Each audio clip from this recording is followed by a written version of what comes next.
How y'all doing out there? This is easy work boxing. About to hit you everywhere, but under your feet with this one. Please like, comment, and subscribe to the channel. Please like, comment, and subscribe to the channel. Yeah, I'm sorry I've been gone for a minute, but you know, work, had to work. But we on today, man. We're talking about Josh Warrington versus Mauricio Lara. And apparently Josh Warrington went.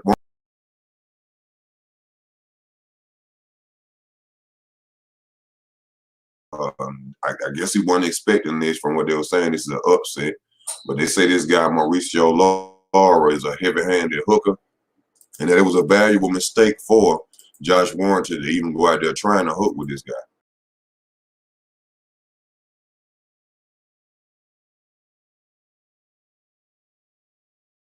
Gallahan, I'm sorry if I said the name wrong, Kid Gallahan. He was supposed to fight him. Now, they said that Josh Warrington relinquished the belt, let go of the belt, and decided to fight this guy. This guy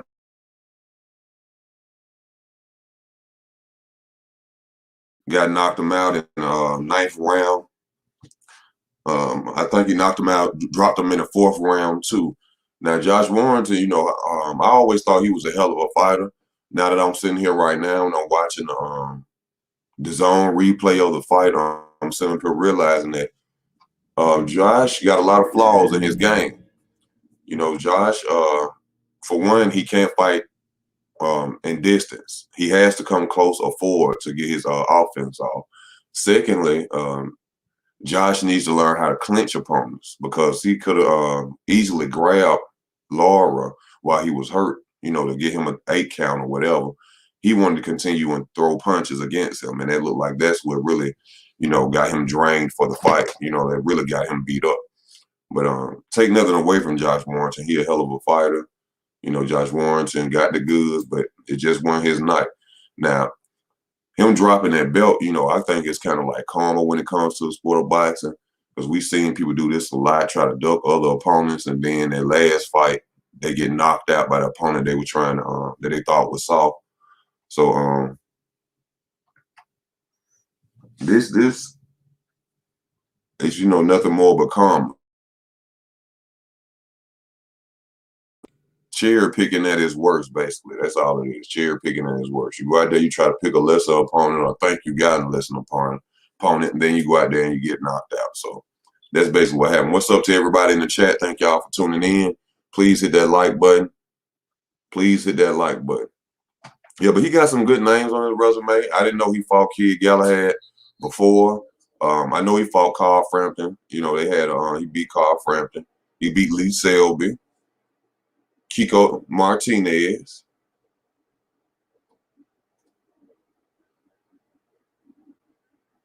You know, that's some names on his resume that I know he didn't beat. But yeah, he got a lot to work on. He has a lot to work on, especially, let me see who's in his division with him. Gary Russell Jr. Gary Russell Jr. is right behind him. That could have been a potential fight for him. Gary been trying to get a unified fight, but for some reason, I guess Josh Warrington ain't been hearing that, huh? I bet you right now he's looking to fight anybody to get a title back. I need to check out who this ex-UCAN guy is. I don't know who that is. He Mel Navarrete, Gary Russell Jr., Carl Frampton, Kid Galahad.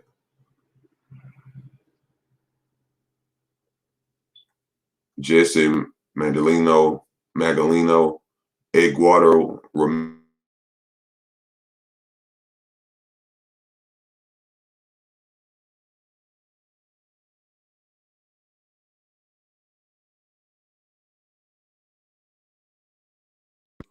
I mean, Joet Gonzalez, that's the guy that got beat up by Shakur Stevenson. You know, and they say Shakur Stevenson on box rate is at 130. But I could have sworn Shakur Stevenson was at 126. I don't know why, but that's what they're saying. They're saying that he's not up there. They also fight. He was getting ducked too. Shakur Stevenson is another person that's getting ducked. Nobody wants to give Shakur Stevenson his title shot. which I think is very wrong. I think Shakur Stevenson really deserves a title shot. Y'all also forgive me for the camera issues. I'm trying to buy another camera, y'all. I apologize about that. Low key, what's up? Who you got? Either Brona or Santiago? I got Brona. From the name of it, I don't even know who Santiago is, so I ain't got no choice but to go with Adrian Brona. I don't even know who Santiago is, so I gotta go with Adrian Brona on that. For one, I'm just happy that Adrian Brona is back in the ring. You know, I want to see, is he really focused? Is he really ready to go out there and be great? That's one of the reasons I'm happy that he even back. You know, now the competition he fighting to me ain't up to par, but you know, he just coming back. So, you know, everybody needs to step up fight. So, you know, we can't really criticize him for that. But at the same time, AB need to come up with another opponent after this. And I ain't talking about no Santiago's either.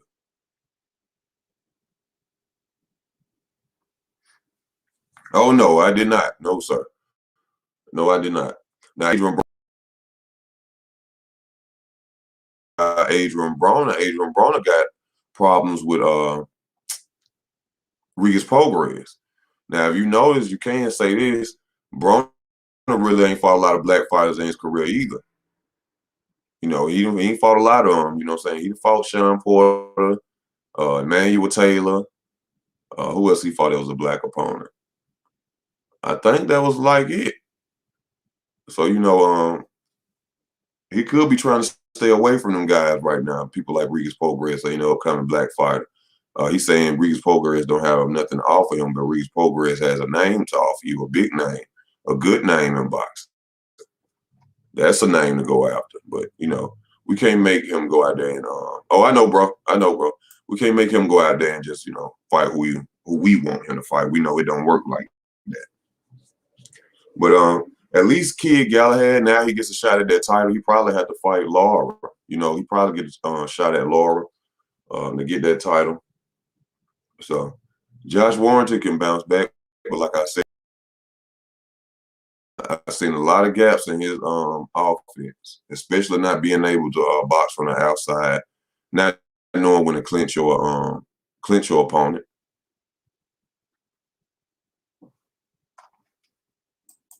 I try to for $1 million, all that money they make, you low key, I would damn sure get in the ring and try to.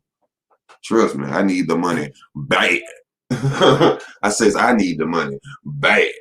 I will get in the ring with Errol Spence Jr. No problem. Just give me 4 months to train. Yeah, I said 4 months. I need 4 months. I'm not a active boxer. I need to train. I need to get right before I get down. I'm not a professional, so you know, of course, I'm gonna need my time to get in the ring and train, do my thing. You understand? But you know, he's still a young guy. Josh Warrington ain't nothing but 30 years old. You know, it's not old. Still can come back out, you know, and come back to the top again. You know, just a lot of stuff he got to work on, especially if he's gonna go out there and fight something like Gary Rosa Jr. Now I see why he don't want to fight Gary Rosa Jr. because Gary Rosa Jr. would have easily knocked him out. Emmanuel Navarre, Kid Galahad. So I wonder why he relinquished the belt though. Why didn't he just fight Kid Galahad and just get it over with? What was the point of relinquishing the belt? That kind of showed like a duck move, like kind of like fear, if you ask me.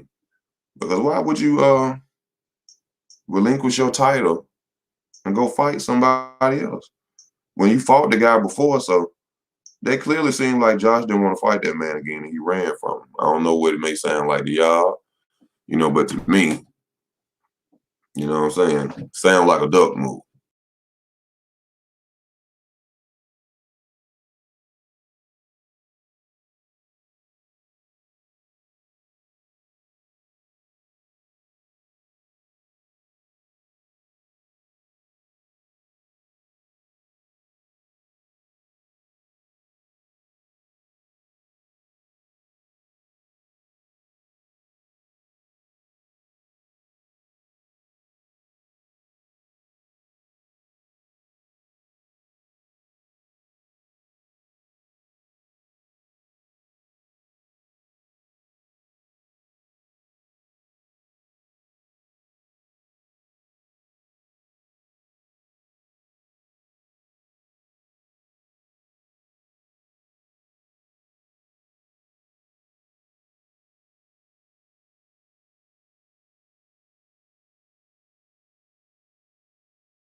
Hey, can y'all hear me?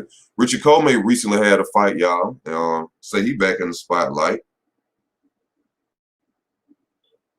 He knocked out Jackson Marinez last night. So we will see him back at the featherweight division. That could be a fight for him, Josh Warren to step back up to. Or he could fight Jackson Marinez, the guy who just lost to Coleman.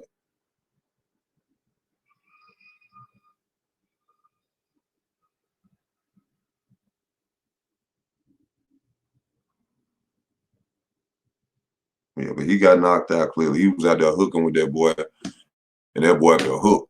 Whoever he is, he can punch like a motherfucker. I seen him catch him with an uppercut in the first round that stunned Warrington. I kind of seen it in, but Warrington came out strong hitting the guy, but the guy just, didn't fall. He was really determined to come out there and win that title.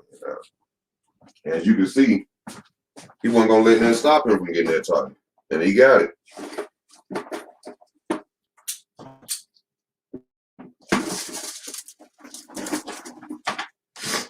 But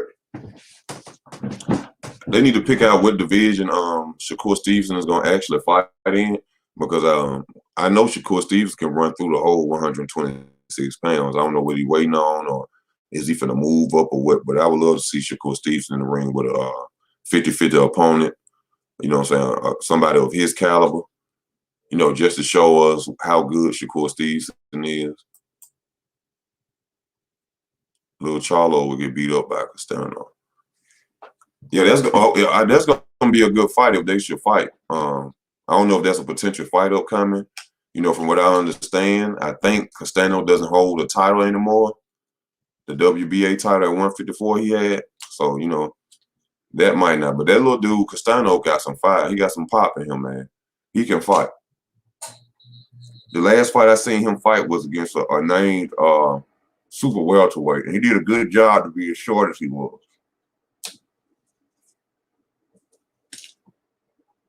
Now, I think that little dude, Castano, I think he will be held at 147, y'all. That dude can fight. Benavidez might KO Charlo. I don't think so. I think that Benavidez will get tired in the late rounds, and Charlo will eventually knock out Benavidez. I think due to the conditioning of the Charlo brother and the lack of being in shape by Benavidez, that Benavidez will go out there and get knocked out, in my opinion. That's just how I see it.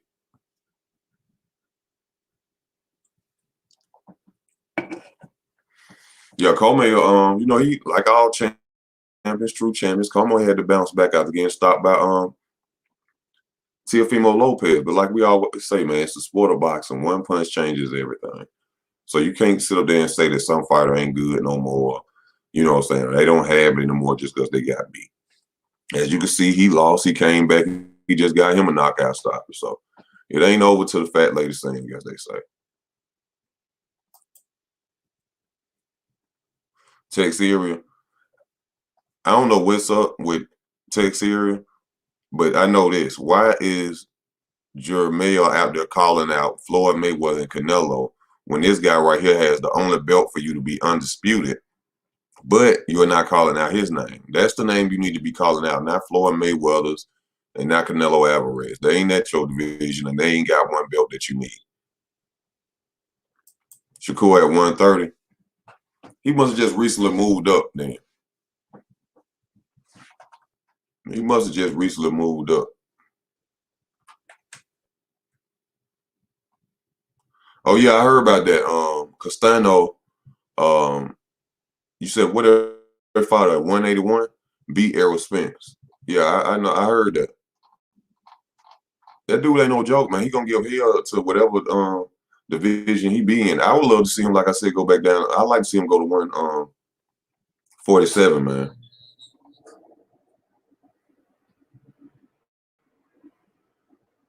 I would love to see him go. But they are not even listing Shakur Stevenson in the top 10. We got Jojo Diaz. He just fucked up, got his belt took from him coming in out of shape, 3 pounds out of shape. I don't know what the hell Jojo doing. But we got Miguel Burchell and what's the other fighter name?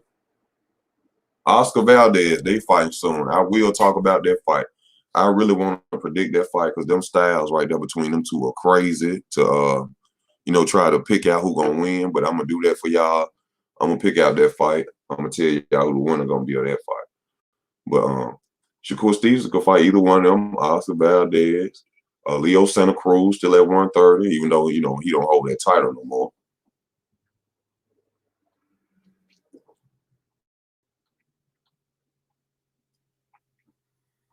Jamal Herring, he's supposed to be fighting. Who was Jamal Herring fighting?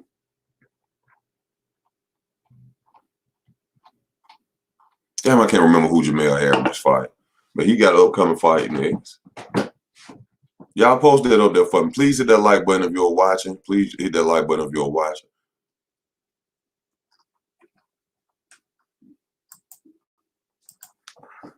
Yeah, but Herring's supposed to be fighting somebody in that division too.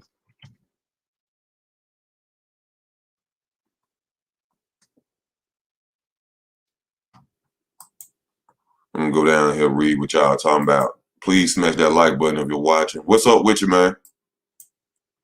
Yeah, I know 154 his weight, but I'd like to see him go back down to Chris Colbert. Now this is a fighter, man. They've been talking a lot about, saying he's an upcoming fighter. But once again, nobody really knows who Chris Colbert is because Chris Colbert has yet to go out there and fight top-notch competition.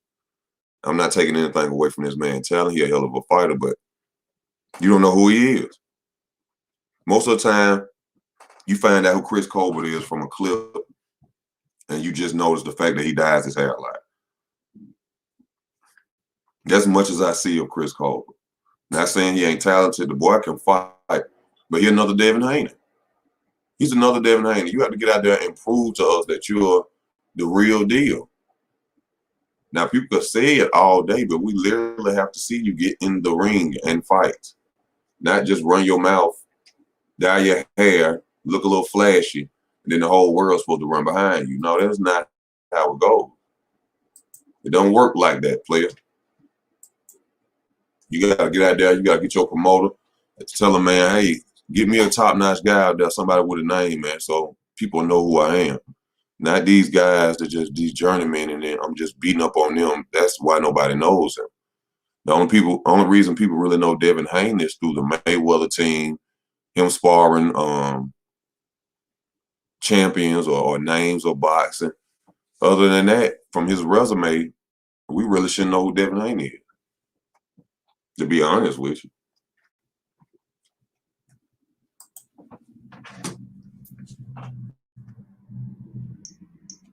But even though he lost the title, what up, Poetic?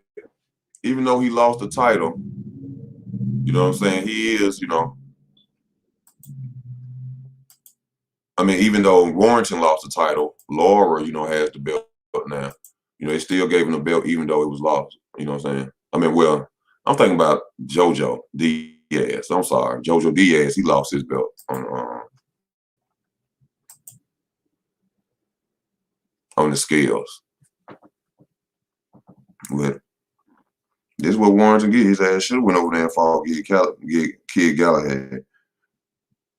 Probably would have been a better look, but like I said, we done seen this in boxing a lot where these fighters try to duck real good opponents, then they go out there and then they go give their ass whooped. Who should Lara fight next? I don't know. I don't think he should go into no unification fight. I think he need to get him some money off the belt. I think he need to fight probably one more opponent, mandatory or something like that. But I don't think he should just go out there trying to be unified right now. No, I don't think he should do that. Trying to see. I know he should. That'll be a good fight. Yeah, Gary Russell Jr. Gary Russell Jr. always screaming, I ain't got nobody to fight. Don't nobody want to fight. This, that, and the other. Well, there you go. There goes somebody with a title now. You can be unified, finally. You can get in the ring finally. Gary Russell Jr. been out the ring damn near 3 years now. So it'll be nice to see him getting there, you know what I'm saying, to try to get that title, man. How y'all doing? How you doing today, Poetic? Yeah, what's up? What's up? So so what you think? I think they came out and said Tank's supposed to be fighting somebody, but I forgot. I think Tank fight recently got announced, and I think who else fight got announced? Yeah, but I think Tank's supposed to be fighting somebody. I forgot who it was. I didn't see. And Teofimo, I think they saying he's supposed to be fighting somebody, but I don't think they got it down packed yet. I don't know if he's supposed to be fighting his mandatory or what. Yeah, they saying he gonna fight his mandatory Cambosis Jr., which I think he Hmm. gonna beat. Yeah, of course he's gonna beat him. Cambosis is he a good fighter, but I don't think he's strong enough to beat Teofimo. No, He too light. yeah, I don't think Teofimo gonna let that happen. But you never know. Maybe that karma might get to him. You know, some stuff just work Yeah, out that way because these folks want to bullshit. I think, honestly, I do think that Ugas beat. I think I would have gave Ugas that fight against Sean Porter. Porter. But I bring up Ugas because I was trying to compare what I'm about to say to how Teofimo could lose to Cambosis because you never know. But for that karma, but if Errol Spence is truly ducking, I think Ugas definitely the guy that'll give him that work. He ain't gonna back down, and you already know Errol ain't really just gonna be knocking people out. So it ain't like it's just gonna be over in a certain round like if it was a Terence Crawford. But bro, Ugas is Yeah. not no bitch. He is not no bitch. He's strong as fuck. I keep He trying to gonna, I huh? keep trying to tell him that.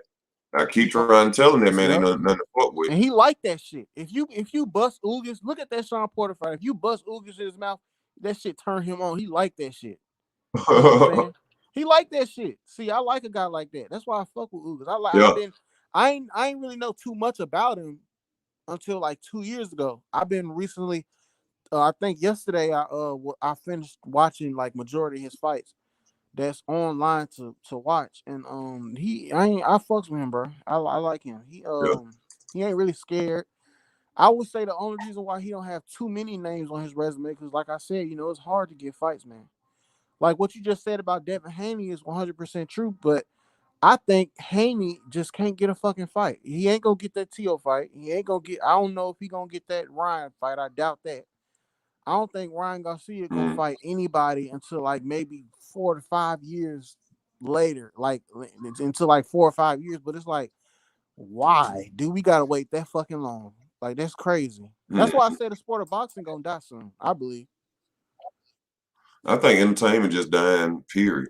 But Yeah, but they ain't making it no it's better. another something else we gotta talk about too, bro. And that's Manny Pacquiao saying that he wants 40 million to fight Terence Crawford. So he told Bob Arum he wants 40 million. Do you see this as a duck or not?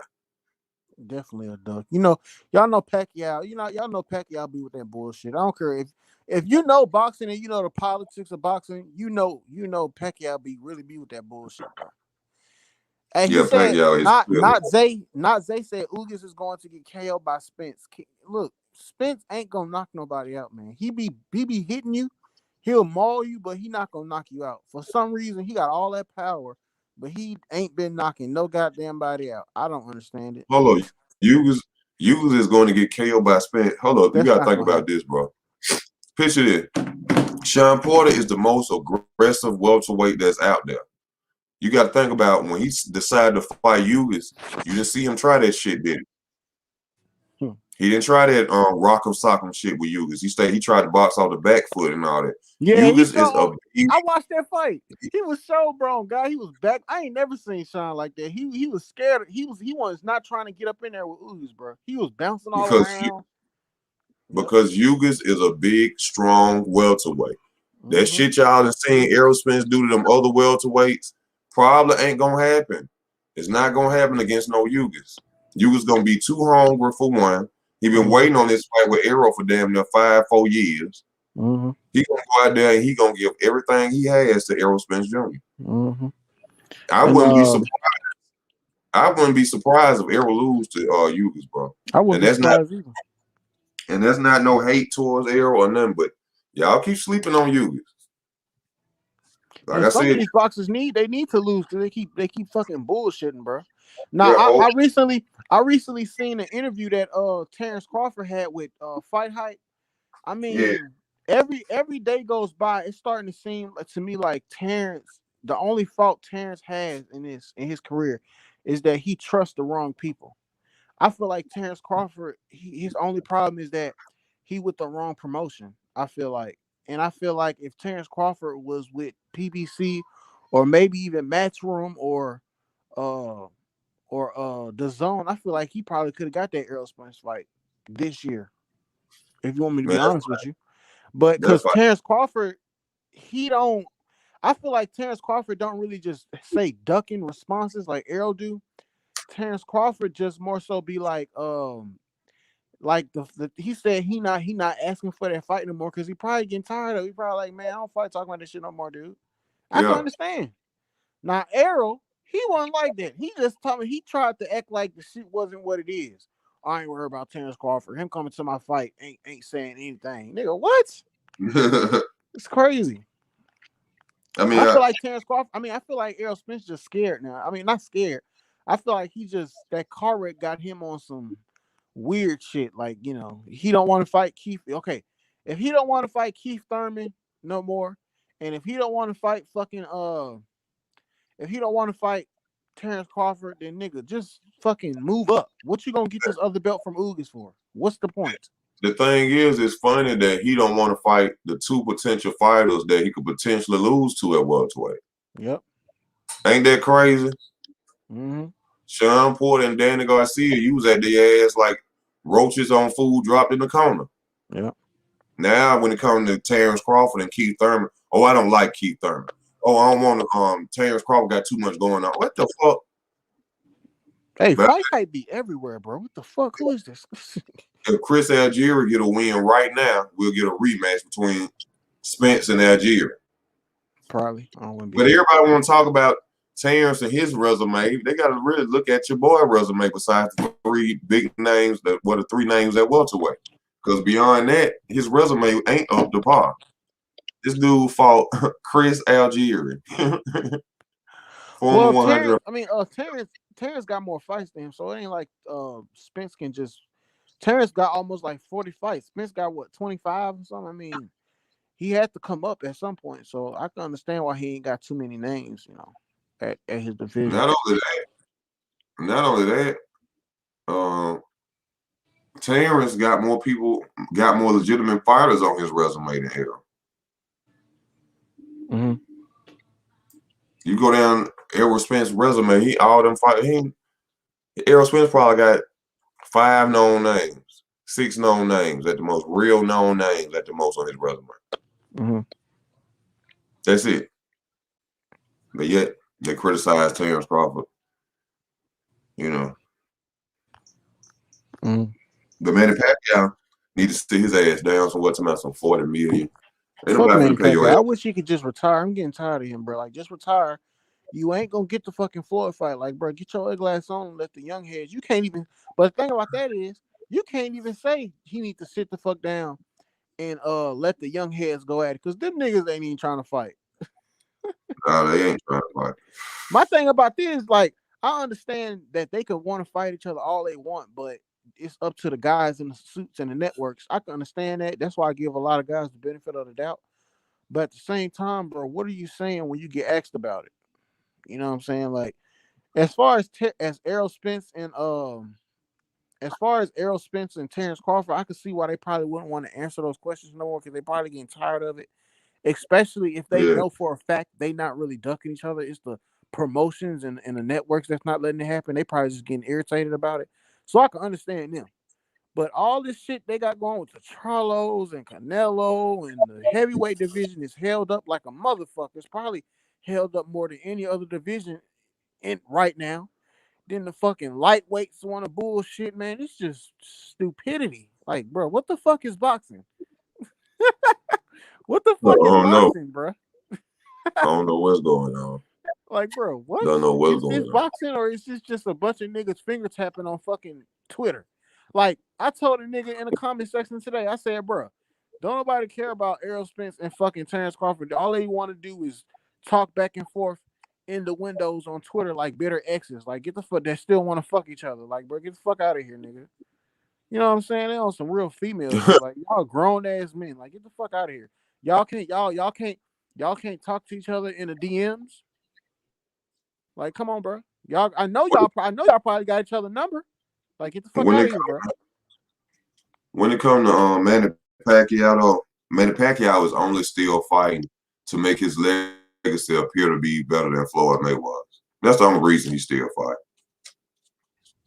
He ain't out there trying to be no killer or nothing like that. Which it would help him if he was to really go out there and fight Spencer or Crawford, and let's just say he win. You know, the Manny Pacquiao fans, it would really be like he's better than Floyd Mayweather.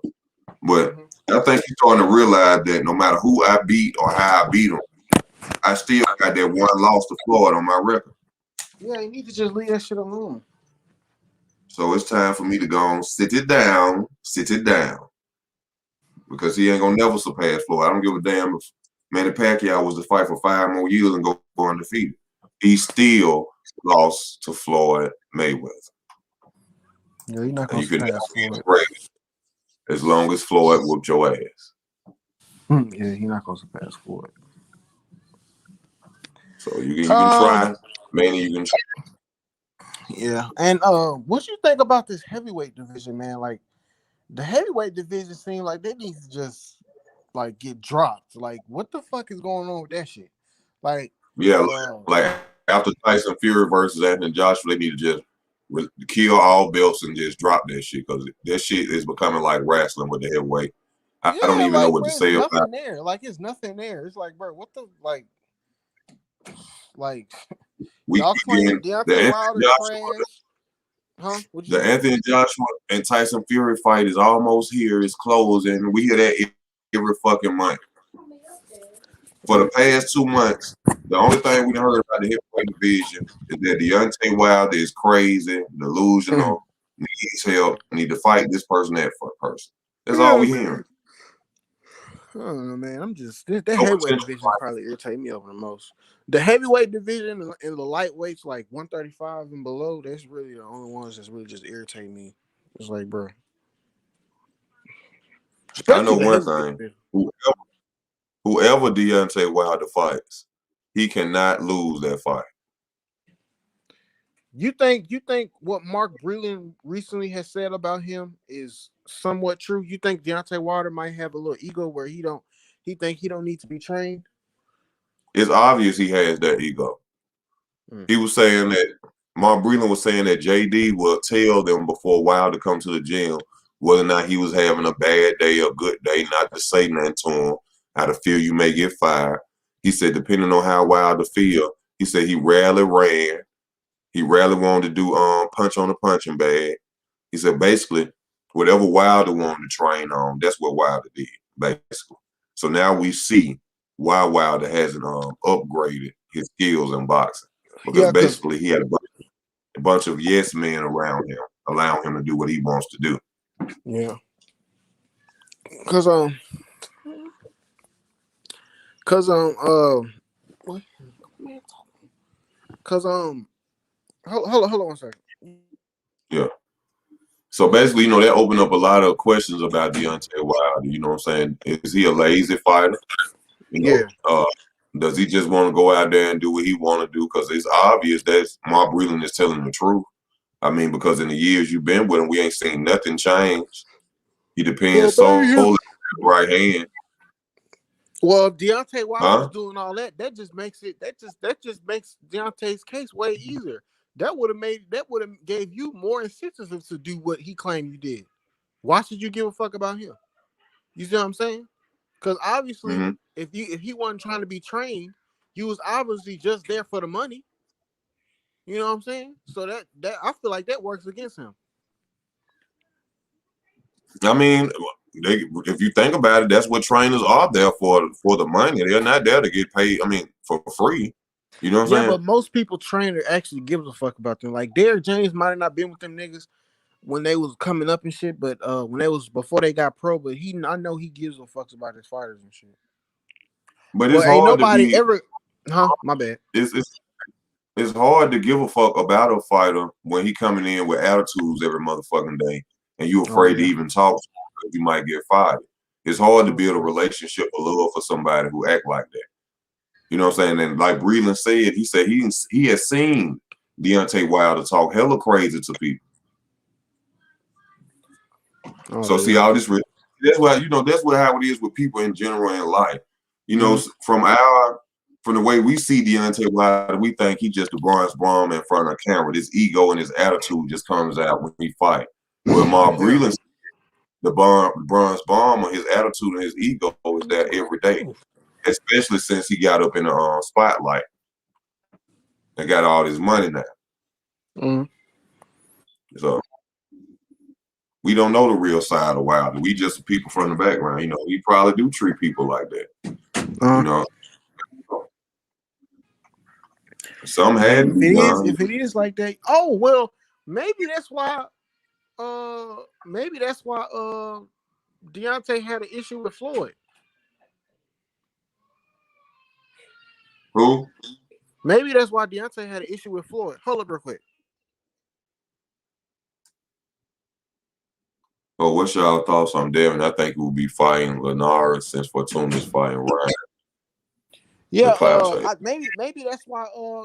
Maybe that's why he had an issue with Floyd, because there's literally no reason why Deontay should be talking about he don't want Floyd to train him. Like, nigga, what?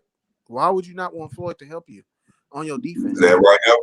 It proves the ego and pride. Because his ego like probably stopped. He ain't willing to learn. Yeah, he ain't willing to learn.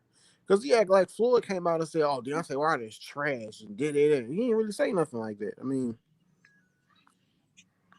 the only thing he said was that he'll teach him how to beat Tyson Fury. Yeah, that's all he said. Deontay he said, "What's y'all thoughts?" What's y'all thoughts on Devin? I think Devin will be fighting Linares since Fortuna is fighting Ryan. I didn't know Fortuna was fighting Ryan. I ain't seen nothing about that. Why is Ryan Garcia acting like him beating Luke Campbell was just so astonishing? Like, bro, this man after he hit Luke Campbell with that punch and Luke Campbell laid down, he was rejoicing and all this shit. Like, it was just like he beat fucking like he beat Sugar Ray Leonard in or something. Because it was, I mean, you got to give credit though. He did beat former, Olympian. And the fact of it is that, he was coming up. They was actually betting that Luke Campbell was going to beat up on Ryan Garcia. You know what I'm saying? Mm-hmm. A lot of people are saying that because a lot of people, like I did, thought Ryan Garcia was just a pretty boy. Mm-hmm. But he took that punch and he got up. And he got up and he went out there and he handled his business. Now, I'm not saying in the future that, Ryan Garcia gonna have that same heart that he had that night. But that night he had a heart. You got to give him his credit for that. You got to give him that. As far as fighting Harvey or Fortuna, I ain't heard nothing about that. As far as Devin Haney fighting Linares, I haven't heard anything about that. But oh, my bad. Go ahead. Yeah, I don't think that they need to keep trying to build guys up with all these damn fights they know they're gonna win. Like, bro, it's too much social media out here and people could see the shit y'all doing. It ain't like when fucking Oscar and when fucking Canelo was coming up, when there wasn't that much social media, when Canelo literally didn't have nobody on his fucking resume and didn't get a championship fight until his like 25th fight or something, or 26th fight. And so I mean, I don't think it's a smart strategy. Like, once they get to a certain level, I feel like you need to start putting them in that smoke, man. Like, I mean, because I don't know. It's just stupid to me. Like, okay, Ryan gonna fight Fortuna. If he fight Fortuna, who you gonna fight next? Like, goddamn. Like, like they want to keep trying to talk. We're gonna keep trying to build this fight up and build this fight up. Bruh, it's gonna get to a point where, just like this Terence Crawford and Errol Spence fight, people are not gonna really start giving a fuck about this shit no more. Yeah, y'all not gonna make as much money as y'all could have made, cause niggas gonna find a way to stream that shit anyway. So y'all need to try to, like, y'all really should have made that shit in 2021, like, dead ass. It's literally no reason. I don't want to hear nothing. Oh well, we're trying to make sure all the belts will be on the line for an undisputed fight. Listen, man. Regardless, We I mean, huh? we don't care. We don't care whether all the belts on the line or not. We just want to see them two fight, man.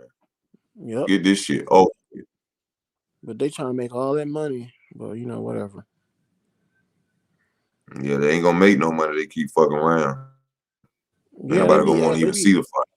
yeah, they be, and just like the one thing I hated that Leonard Erby said was, like I told you, sometimes I feel like he be on some bullshit because I seen an interview where this lady asked him about the Terence Crawford and Errol Spence fight, and she was like, the fans want to see it. And that man said, what fans? Like, nigga, what the fuck? Get your bitch ass on. I hate that shit, bro. I hate when people can't be With it, transparent. Like, folks be bullshitting. Like, bro, you say, what the fuck? Just say you don't want to speak on it. Get the fuck out of here. That was some real bitch ass shit. To the fans the reason why your ass in the position you in, nigga. The fuck you talking about? To sit there and disrespect the fans like that shit is trash, bro. I hate that shit, bro. Folks be going out here but we spending their still. hard on money to put money in y'all pockets. Fuck on, dude. Tell them some what Well, fans? it look like we're gonna have possibility of having Terence Crawford versus Sean Porter in the near future. Yeah, I think I think that's gonna be his next fight. And I would Sean love to Porter. see Terence Crawford versus Sean Porter. I mean Terence Sean, Crawford versus Keith Thurman. Sean Porter is gonna get his ass whooped by Terence Crawford. Yeah, he might knock him out. I'm telling you. Watch what I tell you. That Terence shit gonna Crawford be is so. better than what I thought he was initially when I first seen who he was. Oh, he gonna prove it when he get in there. And he beat up Sean Porter ass. Like, I'm not trying to Um, make excuses. I definitely think that that Green Machine, I think he knocked him. I think that was a knockdown. But I feel like that was because Terence Crawford ain't fighting the level of competition he should, so he just got bored. But once Green Machine knocked him out, Terence Crawford like turned it up and be like, let me just go and get him the fuck out of here. but we just seen Terence do that with a lot of opponents. He, Gamboa. We done seen him get hurt before. Mm-hmm. One thing about him, he's a fighter that can adapt. Mm-hmm. I feel like he's the only fighter that's comparable to Floyd. Yeah, he is comparable to Floyd. Because he can adapt. A I lot feel of people like like, he thinks. a lot of people say no because the fighting style is different. But the mentality that he has is the same as Floyd Mayweather's. Yeah. They have the same mentality. Yeah. And their head, I guess I think they think that they can't be beat or they're not going to be beat. And as long as you keep that mentality, I think he'll be undefeated. And he stays in shape. Yeah, you do. You do stay in shape. That's the big key. I think if Errol Spence loses to Terence Crawford, he's gonna retire. No, I What don't is think Errol so. Spence? What is Errol Spence gonna do after that? If they ain't got a rematch? If they got a rematch, Errol gonna lose again. I don't know. I feel like whoever win the first fight will win the rematch. Cause I don't know.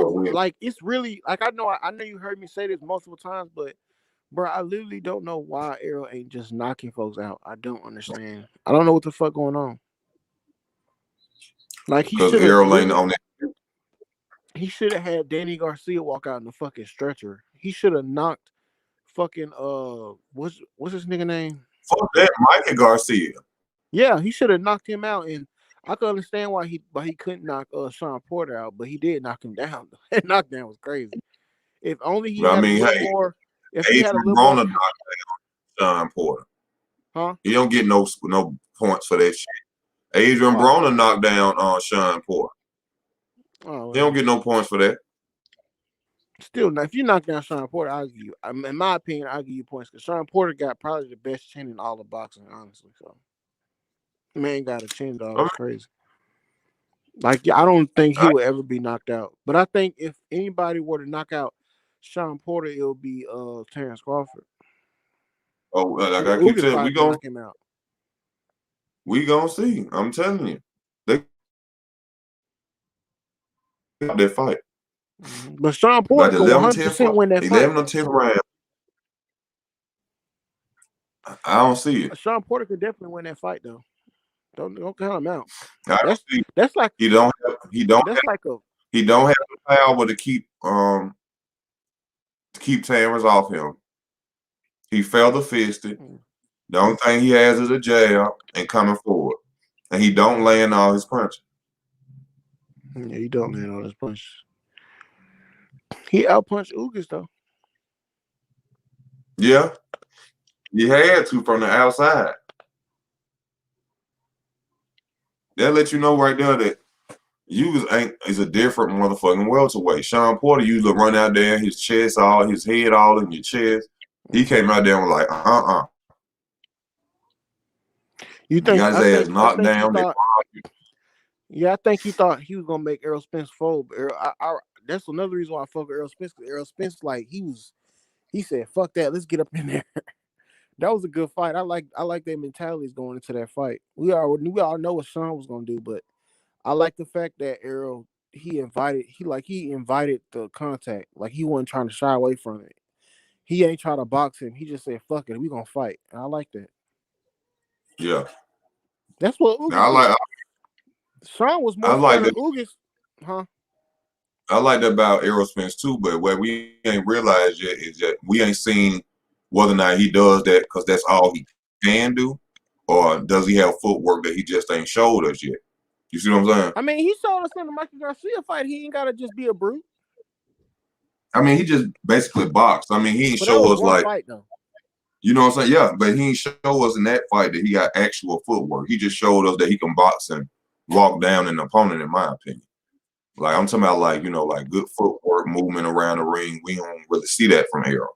Mm-hmm. You know, I see one. I know he creates distance real good, real well. He keep that left foot in front of his opponents, Yeah, he and got an that jab incredible to create jab though. this. I like his jab, man. His jab be so good that it really takes out like everything the other opponent is doing. He got a good ass jab. I give him that. Two of the best jabs I never seen is Floyd Mayweather and Triple G. Mm-hmm. Yeah, Floyd Mayweather and Triple G. Them the best jabs I didn't seen in boxing. I'm trying to think of another fighter who I didn't see that got a great jab, but it's hard to find them though. You think if Deontay Wilder had a very good jab, and some head movement, he could beat Fury?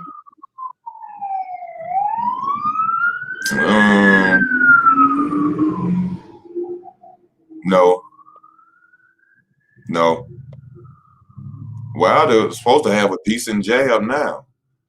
You know what I'm saying? He move his He don't be head now. jabbing. Huh?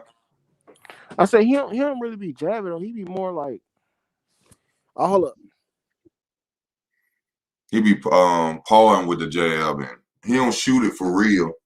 And it's a video where Lennox Lewis, they in a parking lot. I don't know. It looked like they're in Alabama somewhere in an apartment complex or something. Him and Lennox Lewis. And Lennox Lewis is actually showing him how to throw the jab. Yeah, And Lennox I Lewis, seen that video last year. Lennox Lewis is actually showing him the way that like Floyd do it. You don't supposed to throw your jab from the outside. If you notice how Floyd do it, Floyd always leans in a little forward and throws the jab. I seen Yeah. that from what's the fighter? It's a guy. He's an actor. Michael Jai White. Him and Kimbo Slice was at a movie at the Yeah, back for in the Blood and trailer. Bone. I seen that too. Yeah, he was showing them how to throw a jab the right way. And actually, you're supposed to lean forward a little bit and then throw your jab back. It confuses the opponent because it's hard for people to see things that are actually moving forward towards them. Michael J. White, a real fighter though. He really about that. Yeah. And I just, he had a video with with them. Vlad. He had Oh, go ahead. My bad. He had a video with Vlad TV. I agree with some of the people in them comments. I don't know if Bruce Lee could actually do all that shit, because you got to think there is no video of Bruce Lee actually fighting. We don't know if he could actually fight. All that shit we seen was in a movie. He could probably do those maneuvers, of course, but that's all acting, stunts. He was he was he was the people who he was doing those stunts against were supposed to be hurt by him. He wasn't supposed to lose any of those fights. It's a movie or TV shows or whatever. You know what I'm saying?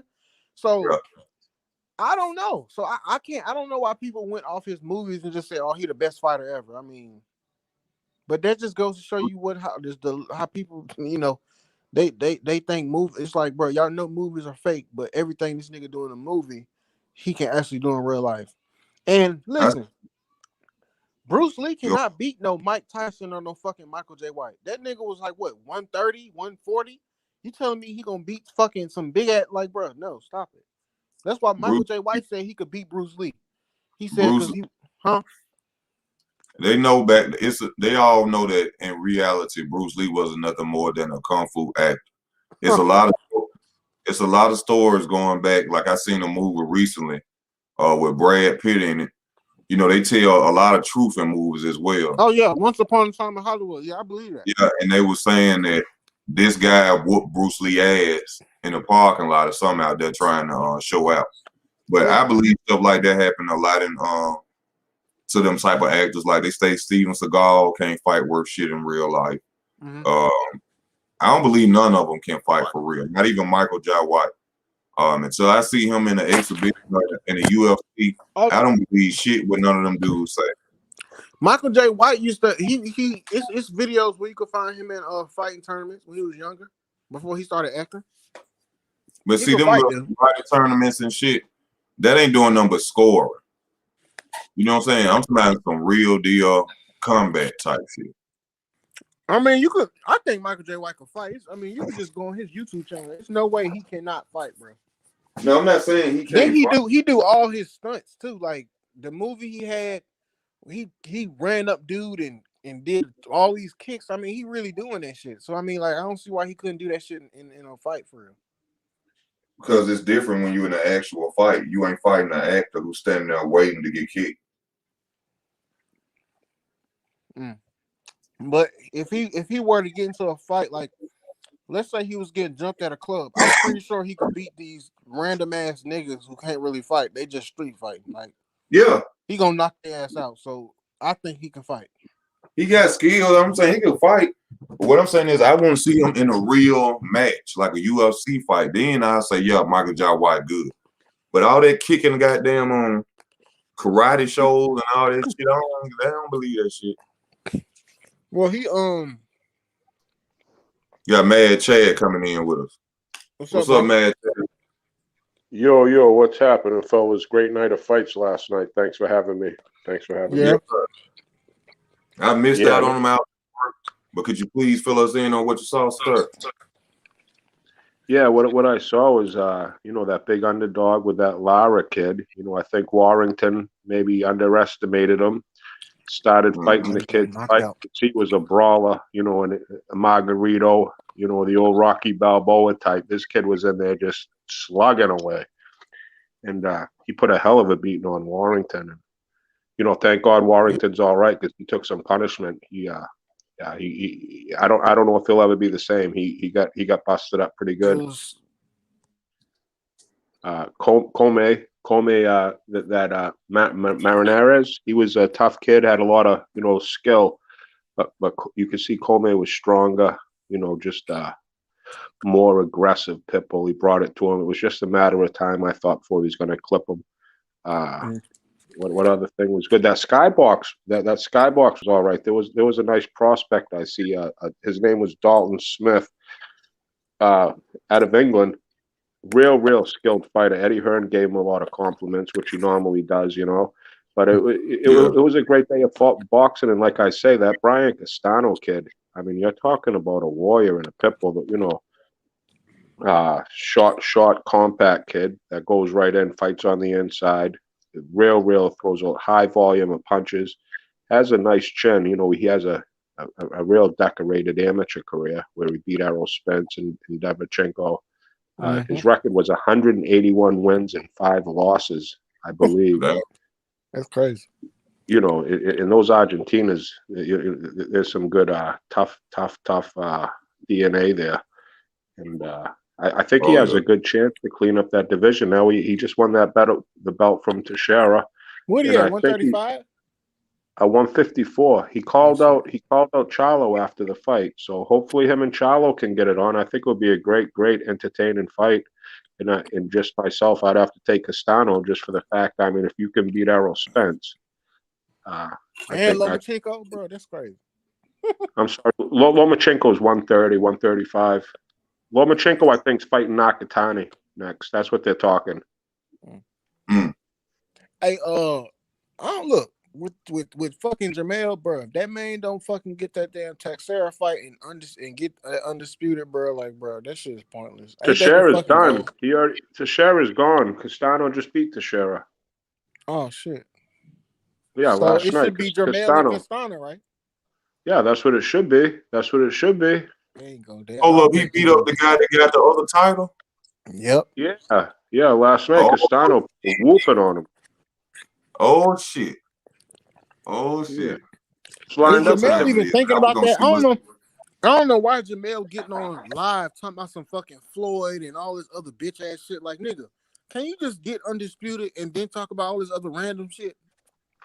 They got too much time on their hands. That's what it is with these fighters.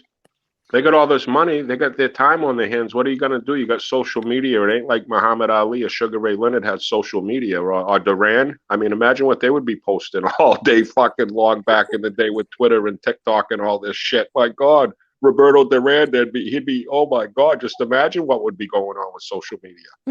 Hey, did Castano stop Texera?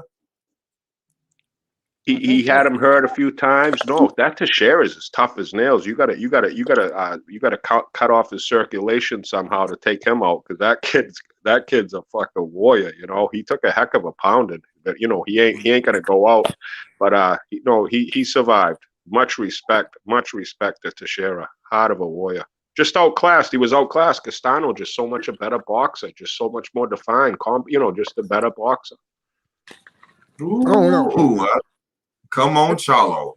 Man, it's amazing to me that Charlo ain't said nothing about becoming undisputed. Like, that shit is insane. He the one nigga at any division that literally got 3 other fucking belts, and there's only 1 other belt. Like, bro, you bullshitting, bro. He has a great chance. He has a great chance to unify it all. Yep. And all his compadres, AB, Javante, Robert Easter, all these niggas, Errol Spence, his brother, all these folks, the whole, like, the past 5 years, all them coming up, every interview, what they talk about, we want to become undisputed at our divisions. But now you got a chance. You were the only one out of all of them that got a chance. That had y'all little endeavors with Floyd, and now y'all up, right? That whole group, right? You the only one that got a chance to get 1 more belt. Why are you not trying to go get that? See, they bullshitting, bro. Well, it's still yet to be it still has yet to be played out. There's a good possibility. Charlo says, "Hey, all right, I want that belt. I want to be unified." And him and Charlo and him and Castano announced the fight. I mean, hopefully that will happen. He better. Because I don't know why he ain't talking about that shit right now, nigga. Why, bro? Do you not know how fucking wild that is for Jamel Charlo to come out and try to call out Floyd Mayweather? Like, what the fuck, nigga? Oh my God.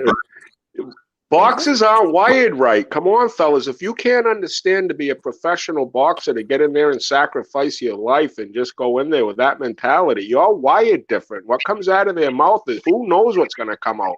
Especially the Charlos, they fucking crazy. But I like them, but they crazy. Yeah, you never know. I love them. I think they're both talented as hell. I mean, they're both great chins. They both got great jabs. Talking about nice jabs, and they're both very, very entertaining fighters. I mean, not the biggest knockout rates and all that, but they're entertaining. Yeah, they're entertaining as hell, but at the same time, we have yet to see them fight good competition, man. If we have, it's been out. Come on, the Charlo brothers, both of them got 30-something fights. Out of them 30s that they fought, oh yeah, they should have some more. But I mean, the 154 division and the 160 divisions, they divisions ain't all that great. I mean, shit. You got one or two big names under their resume on each one of them. And I ain't saying big names. I'm talking about noticeable or known names. We have yet to see them in that 50-50 fight. Harrison won that 50-50 fight. Hell no. I go back again. I go back again, sir, to now. These kids got 1, 2, 3, 4, 5, 6, 7, 8, in my bank account. You know what I mean? They got their bank account is doing nice. They're eating well. They got nice silky sheets, and they haven't had to have a stellar resume. I mean, for what it's worth, Haney hasn't won nothing. He holds a belt. His biggest win is against basically an end of the road Gamboa, and yet he's a champion. He's a rock star. I don't knock him for it. You can't knock him, but it's because they're already fed. It's like they're already made the rock star. Elvis got fat. Guns N' Roses broke up. A lot. Shit just falls apart when you get all that money. Yeah, but I think Haney the only person that's not ducking. He just can't get a fight outside of Andrade. Or Andrade. I'm sorry. What did you say there? I'm sorry.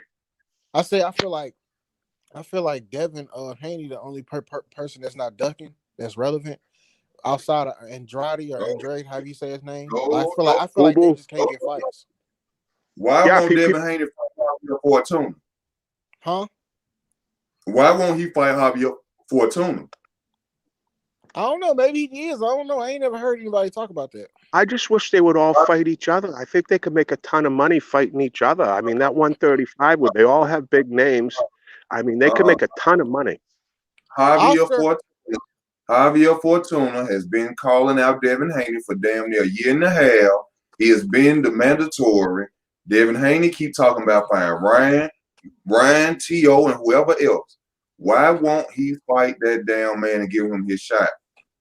Because Fortuna's scary. He's a scary one, which ain't a big name. He doesn't have the name of a Tank Davis or even a Ryan Garcia. Yeah, he might have a better resume and all, but I don't think a Haney or those guys don't want to fight a guy like that because their stock's going to trend down if they lose. Oh, yeah, it's going to go down if they lose. But still, he needs to get that man that damn fight. He running around talking all this shit, trying to fight Teofimo and all them. Javier has a name as well, a good name to put on your resume, a great name. Yeah. Don't go fight him. In fact, Javier Fortuna was the guy who even started calling him the email. I just know when the best fight the best. All these arguments are settled. And I know the money is the biggest. That's how these kids make the most money is when you fight the best. You have mega paydays when the fight fights the best. Yeah. Hurt my feelings.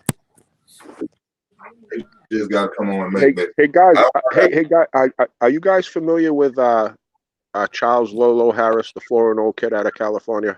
I heard him before, yeah. Who? Charles Lolo Harris. He's 17 years old and he's 4-0 as a pro. I was shooting the shit with his old man last night on a stream. He's a real interesting kid, but he's got a ton of talent. Just keep an eye on him. His name's Charles Lolo Harris. He's a lightweight. You're gonna hear his name mentioned. He got some pop in his punch, and he's just a natural fighter. He's big build frame. You just see the talent just overflowing. His sky is the limit. Who's talking about the kid? Go ahead. I'm sorry. No, I'm sorry. I was going to ask you, what you feel about the heavyweight division at this point? I think right now, I'd love to see Joshua Fury fight. I would love to see it, just for the fact of a chance for unification. My personal, I think the kid with the most talent, he's in with the right camp now. He's in the Canelo camp. Is Andy Ruiz Jr. When he got up from when AJ knocked him down like that, and he pulled his fat ass off the canvas, and he started fighting like a pit bull warrior. I mean, and he sent that big Adonis looking dude, put him on Queer Street there. Anthony Joshua was so big, dude. That man so was big and strong. He looked like Like, what the And fuck? Ruiz so different. And then the second fight, Ruiz came in out of shape. He was heavier than he was before, and he chased him around. He just didn't have the stamina or the, to get him. But Yeah, I his love fat Ruiz. ass was in New York eating pizza and shit. I love Ruiz. Oh, yeah. I think he's talented. Now, let me welcome A-Town in the building. What's up, A-Town? What's up? Hey, what's up, Easy? How y'all doing, brother? What's up? Man, we just talking about boxing. Oh, I that's think what's Anthony up. Joshua I'm was just that big listening though in. because he was preparing for Jarrell. He would have to have some size on him for Jarrell with his PED head ass. Yeah, like he was mentioning that Big Baby Anderson fought last night. He knocked that eBay out there. I thought he mean, was he's banned for 2 years. He looks too big though. He looks like a middle linebacker or something. He's like, he looks too big. His body don't look right. I thought Jarrell was banned for 2 years. No. Big Baby Anderson fought last night. He fought last night. Big Baby Miller. No, Big Baby Anderson. Oh no, I ain't talking about. Heavyweight. He's a the next great hope of the American heavyweight is Oh, you talking about him? Yeah. I seen that. He was knockout. That was a good knockout. Yeah, he's a big, strong kid. If he can define his skill a little. Yeah, he messed that dude up the whole fight. He looks more like a NFL player than a boxer. But I'm not gonna lie. I don't know if that dude gonna be able to have a chance to be as big as Deontay Wilder, bro. But Deontay Wilder is probably the biggest name in fucking boxing, even after this fucking fight.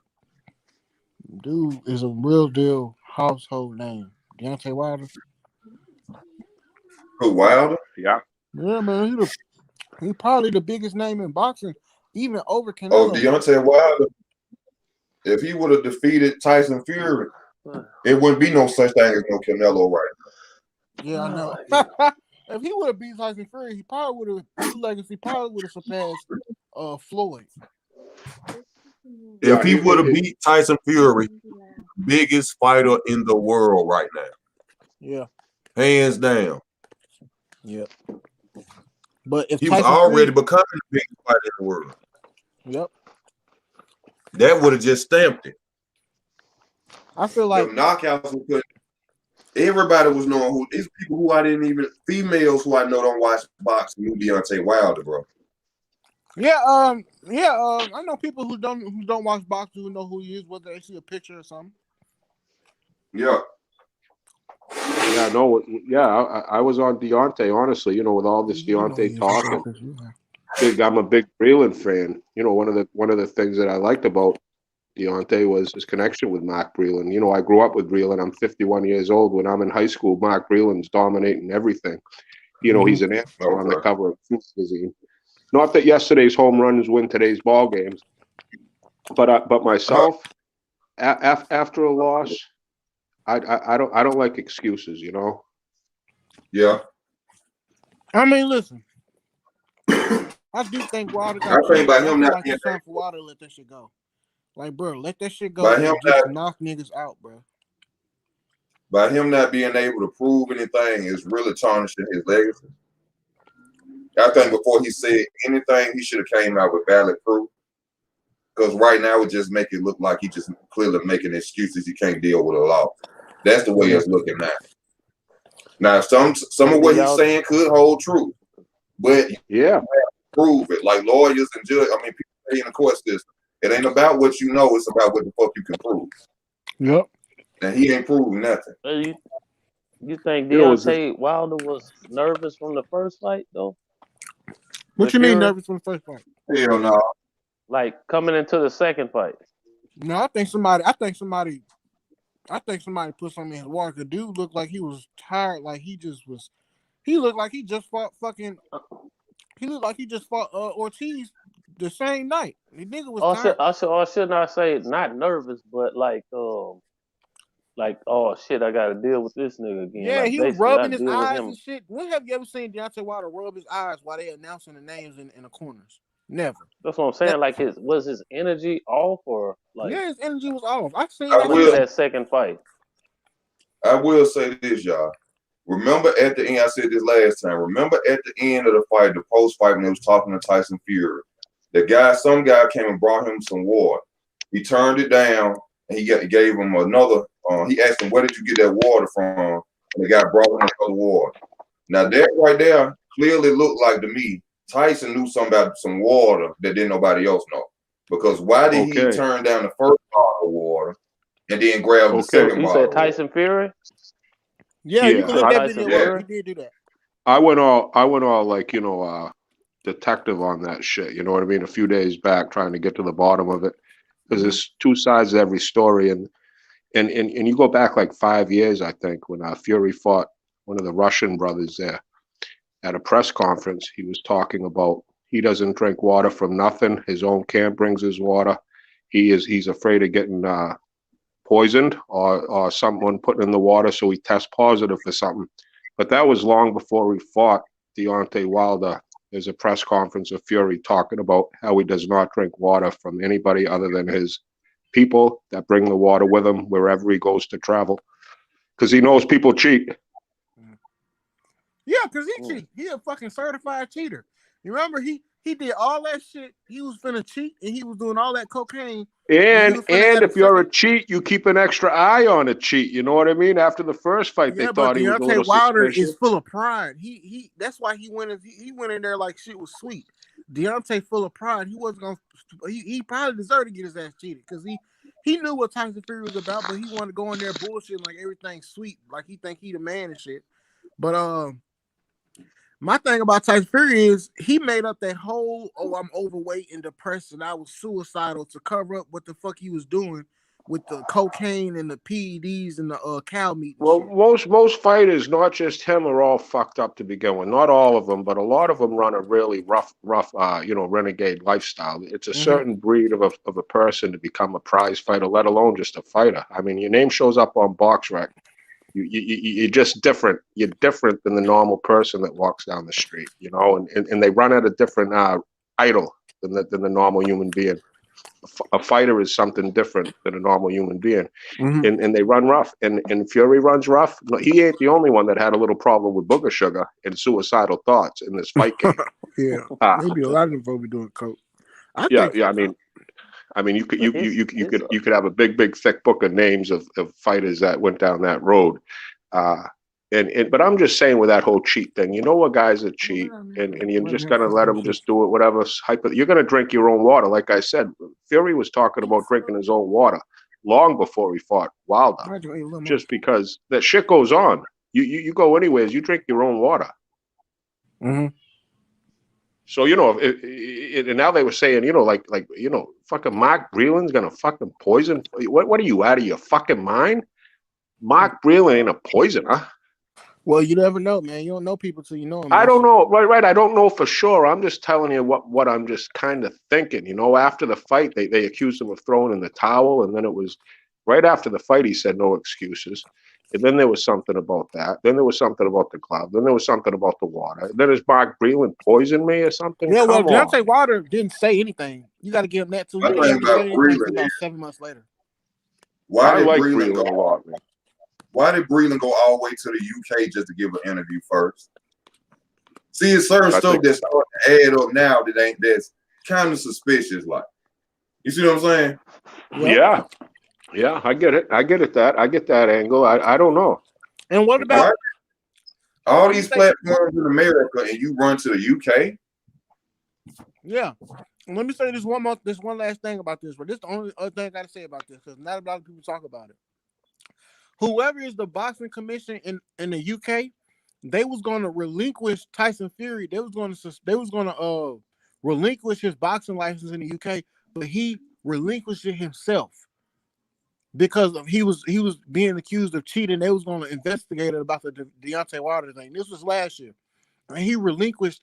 That's why the Anthony Joshua, the biggest fight in UK boxing, it wasn't going to be in the fucking UK. Because he relinquished his boxing license over there. Because he knew they was going to investigate it and he was going to be caught. Now, this is my thing. If Tyson Fury is innocent and all this shit, and this boxing commission is saying that this governing body is saying that they are going to investigate the shit you had going with Deontay Wilder, because you got to think, the American Boxing Commission, they're not going to investigate it because there's more racism over here. them folks in the UK are not as racist over there as they are over here. You So know, they fucking come on, man. My avatars, Marvin Hagler, when he won his title, they were throwing bottles at him at Wembley Stadium. Alan Menta said, "No black man's beating me." Don't tell me the English are any more racist than we are over here. You know, that's just the reality. Racism is everywhere. Everywhere. They was gonna investigate him, and he dropped his boxing license, and an innocent man wouldn't do no shit like that. I know. I just watched him. I saw Tyson Fury box his ears off. That's all I saw, and I just saw him really get outboxed. And I don't know about the cheating. I don't like really even talking about it anymore because it's kind of irrelevant. I don't even know. Yeah, it is irrelevant. That's why I say Deontay Wilder needs to let that shit go and stop bitching and just, bro, go back up. That's just getting old. Like they really just holding the heavyweight division. Like before y'all got on here, Easy said that they just need to have Tyson Fury and fucking Joshua fight and just let the heavyweight shit go. Because it's never gonna be like what it was in the 90s, in the fucking 80s and shit. It's not gonna be like that no more because it's too much politics in boxing. Like it's becoming too much, man. It's becoming too much. That Wilder and Fury fight, man, like I say, I think Wilder was more like, damn, I got to do this shit again with him because he knew how good Fury can box. He know how good he can box. He know he can box. I mean, so I think him coming into that fight, he was like, damn, I got to deal with this motherfucker again. Fury was outboxing the hell out of Wilder in that first fight. He done it in the first fight. Like, I mean, his head movement was too much for Deontay. Like, his movement, I didn't expect Fury to come out there and do that shit either. I expected him to. I thought Wilder was just gonna get his ass out of there quick. But I ain't think that. I ain't gonna lie. After just just watching Wilder and him getting rid of people quick is like my first thought was that like, you know what I'm saying? Tyson Fury comes back and he fighting Deontay Wilder. Deontay Wilder holding the crown. You see what I'm saying? So I'm like, Deontay going in there with, but then when he got in there with him in the first fight, I know he had to worry him a little bit going into the second fight. Like, this motherfucker can box. Like, and he changed up. And he got a better trainer. For what it's worth, everything excluded. I mean, that Sugar Hill guy, he's a really good trainer. I mean, Fury improved his training. And then Fury is hella quick, big as hell, but quick though. Like, he's a freakazoid. He's a freak. He's a freakazoid. He looks like a giant out of a freaking Shrek movie or something. He does. His body shaped like a fucking ogre too, like Shrek. Shit. Yeah, he's a freak. With a hell of a jab and head movement. That he's all freaky. You know what I mean? That's what I think about that. Deontay came in that second fight, and because I mean the whole energy of that going into that second fight was like Fury, like, I know I can beat you. Like, I know I can beat you from the first fight. I know what it is to take to beat you. But him with the cheating thing, I don't know. You know what I'm saying? But hell, clearly he was popping him in the fucking face. Maybe that water got to him. With open palm. I'm saying there's proof. If there's any proof, I'm on fuck Fury. If there's proof, fuck fucking Tyson Fury. If someone has some fucking solid proof, fuck Fury. But until then, it's for sure. This all the proof you need. Go to the store or go on Amazon, buy the same boxing gloves, 10 ounces that they wore in that fight, and see if they gonna bend like fucking chopsticks. And poke your finger in it. His gloves was kind of floppy though. Man, look, you 10 million people. You go to a fucking amateur fight. There's 10 million people in each fucking room watching people tape up their hands in the gloves. You know what I mean? You especially in a heavyweight fight, you're fighting someone that has a questionable cheating path. You don't think someone in the Deontay Wilder camp wasn't in there fucking watching that? That's asinine. They watched him tape his fucking hands. Tyson Fury was caught. You could look this up. Tyson Fury was caught lying, saying that the WBC commissioner was in there when he was getting his hand wrapped, and he wasn't. He don't know who the fuck's in there. Yeah, he walked in and out, but that's all hearsay and hearsay. I'm just saying, right? Right. I don't know how that could have happened if that's the case. I know Ali's glove used to bend back. Holmes's glove used to bend back. A lot of those guys hold that glove. Did he have on the Madonna gloves? I don't know what glove he had on. I know Billy Collins. Marcus Maidana's? He had on the cement gloves. Marcus Maidana's. Floyd didn't want going for that shit. Yeah, there's been cheating going on forever. That's why when people mention cheating, I my ears open because it's happened before in boxing. I mean, cheating with happens. Tyson Fury. Remember that referee said Tyson Fury was the dirtiest boxer he ever been in the ring with. Well, that's what I'm saying. If you know about this, you know this. You know you fought him. I'm gonna take you out to eat. Can you go like have with me or something on the room? Easy, turn your mic off. We can hear you, bro. I guess about 70. Easy, we can hear you, bro. I mean, if you ain't got, I forgot about that. Easy. But this man crazy hell, fool. Yeah, but shit, if you get up and leave, I'm stuck in the room. You ain't stuck. You can get out. Unless you gonna let me take you to work or something. That man in an escape room. He trying to get that Valentine's on. Hey, who's you guys' favorite fighter? Mine's Marvelous. I think Marvelous Marvin Hagler is pound for pound the baddest human being I've ever seen witness in my life. Well, I honestly don't know. I don't know. I like Mayweather. Yeah, I did like Mayweather. I ain't gonna lie. I like Mayweather. Because he, man. I like Lennox Lewis a lot too. I mean, you watch that boy highlights, it's crazy. Okay.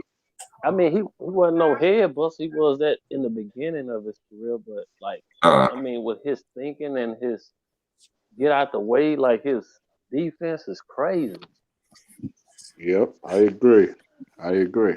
Hey, what's literally the one time we seen Floyd Mayweather get hurt? Mosley clipped him pretty good. Mosley and Zab. Remember Mosley hit him and it was like, man, that nigga Floyd got probably the best chin ever. Floyd got the best chin ever. But it's another fighter too. Hagler got the best chin ever. Don't come at me. Hagler never went down, and Hagler went toe to toe. Floyd had more of a elusive style. Like if my son was to box, I'd want him to box like Floyd Mayweather, not Hagler. Hagler went in there toe to toe with these baddest at a bigger weight, and he took the shots, and he never went down. He had one slip in his whole career, and Adrian Broner got to help us here. Hey, Easy, you back with us, bro? Yeah, I'm back. Man, you had your whole conversation on here with us. Oh, who that? You had your whole conversation on the phone with us. No, my bad. I thought I had blocked it. Yeah, we were trying to tell you to mute up. Yeah, my bad, y'all. But anyway. Who's your favorite fighter, Easy? I don't have Netflix on my shit. Easy, who's your favorite fighter? As of right now? All time. My favorite fighter all time, Floyd. All right. Now, I know people gonna look at him like, how the hell Floyd? I just said that too. He outboxed everybody he ever faced. He outboxed everybody he ever faced. He's the most defensive fighter. Floyd was on another ring. He was on another fucking level, man. Oh, yeah. He was on another level more than any boxer I have ever seen. That's any boxer. I'm talking. Go back and watch his replays on or study film on how I've literally seen Floyd throw a jab, fake a jab to the opposite side. He sets his opponent. Man, he the smartest. Let me put it to you like this: if they not gonna give him the greatest fighter of all time, Floyd is the smartest fighter of all time. Right. Yeah. If they not gonna give him the greatest fighter, but as far as smartest, he was the smartest fighter I have ever seen in the goddamn ring, man. Yep. Setting opponents up, defense, adapting. I agree. That boy was special, man. He was special. He was no doubt about it. He was so special. Like I said, I just grew up more with Hagler, and I like the style. I'm from the East Coast. He's from Massachusetts, and just his wars that he had were just so fun to watch growing up. Yeah, you can tell you from the East Coast, bro. Yeah, I'm up in Maine, up in Portland, Maine. You sound like one of the mafia cats. Yeah, he do. He sound like he's Italian or something a little bit. I don't know. For real. No. You welcome to come on, Chain. What I say, Pernell Whitaker was smarter than Floyd. No. I heard something about Floyd sparring Pernell. I I think forgot Floyd who was talking about that. I think Floyd They beat said that Pernell was better than Floyd. No. They said I they think sparred Floyd, at one time, and he said that if he was in Floyd's prime, then Pernell would be better. This was from trainer I heard. One I think that could beat Floyd is Sugar Ray Leonard in his prime. Sugar Ray when he beat Duran the second time, right around there, when Leonard was special. Leonard was a special cat for a minute there. He was a warrior. Sugar Ray Leonard was a warrior. I think he's the only lightweight, that I think could beat a prime Floyd Mayweather. That's the only one I think. A lot of people say that about Leonard could beat Floyd. Even Leonard say that, but I don't believe that Leonard can beat Floyd Mayweather. I respect your opinion. Can't nobody in boxing nobody right has. now. Nobody has in beat boxing him right now from 154 on down beat Floyd in his prime. None of these cats in their prime 154 on down can beat Floyd. That's why I don't know why Jamel is out there screaming his name, because he would get his ass whooped. Jamel, I don't know. Like I said before, Jamel just on, the Charlos just on social media. After the holidays and shit, they just on social media doing their daily retard shit. Floyd will beat that boy. Not now. No, I'm talking about if they was in prime, if he was prime right now, Floyd will beat him. Can't none of these dudes beat him. Because remember Tony Harrison, how he boxed, just imagine Floyd in there with him. Well, who's the pound for pound guy right now in the world? Who's pound for pound in the world right now today? Canelo, they're saying, right? Terence Crawford. No, but they say Canelo. You know what I mean? Canelo. I don't put no PED users on my pound for pound list. Come on, man. You don't know. You don't even know if Bud hasn't used them. I'm just saying they're all getting a leg up. Don't get me wrong. I'm not saying no one's cheating. Canelo got caught. I don't fuck with him. I'm just saying Floyd beat Canelo back in the day. Yeah, man. True. Floyd. That's what I'm saying. That boy. Arguably, he beat the shit. He embarrassed the fuck out of him. He had him stuck. His hands was not. Oh my God! I was rooting for Arturo Gatti so hard against Floyd because I wanted to see the best lose. I rooted against all the best, right? That was probably the best for Floyd, bro.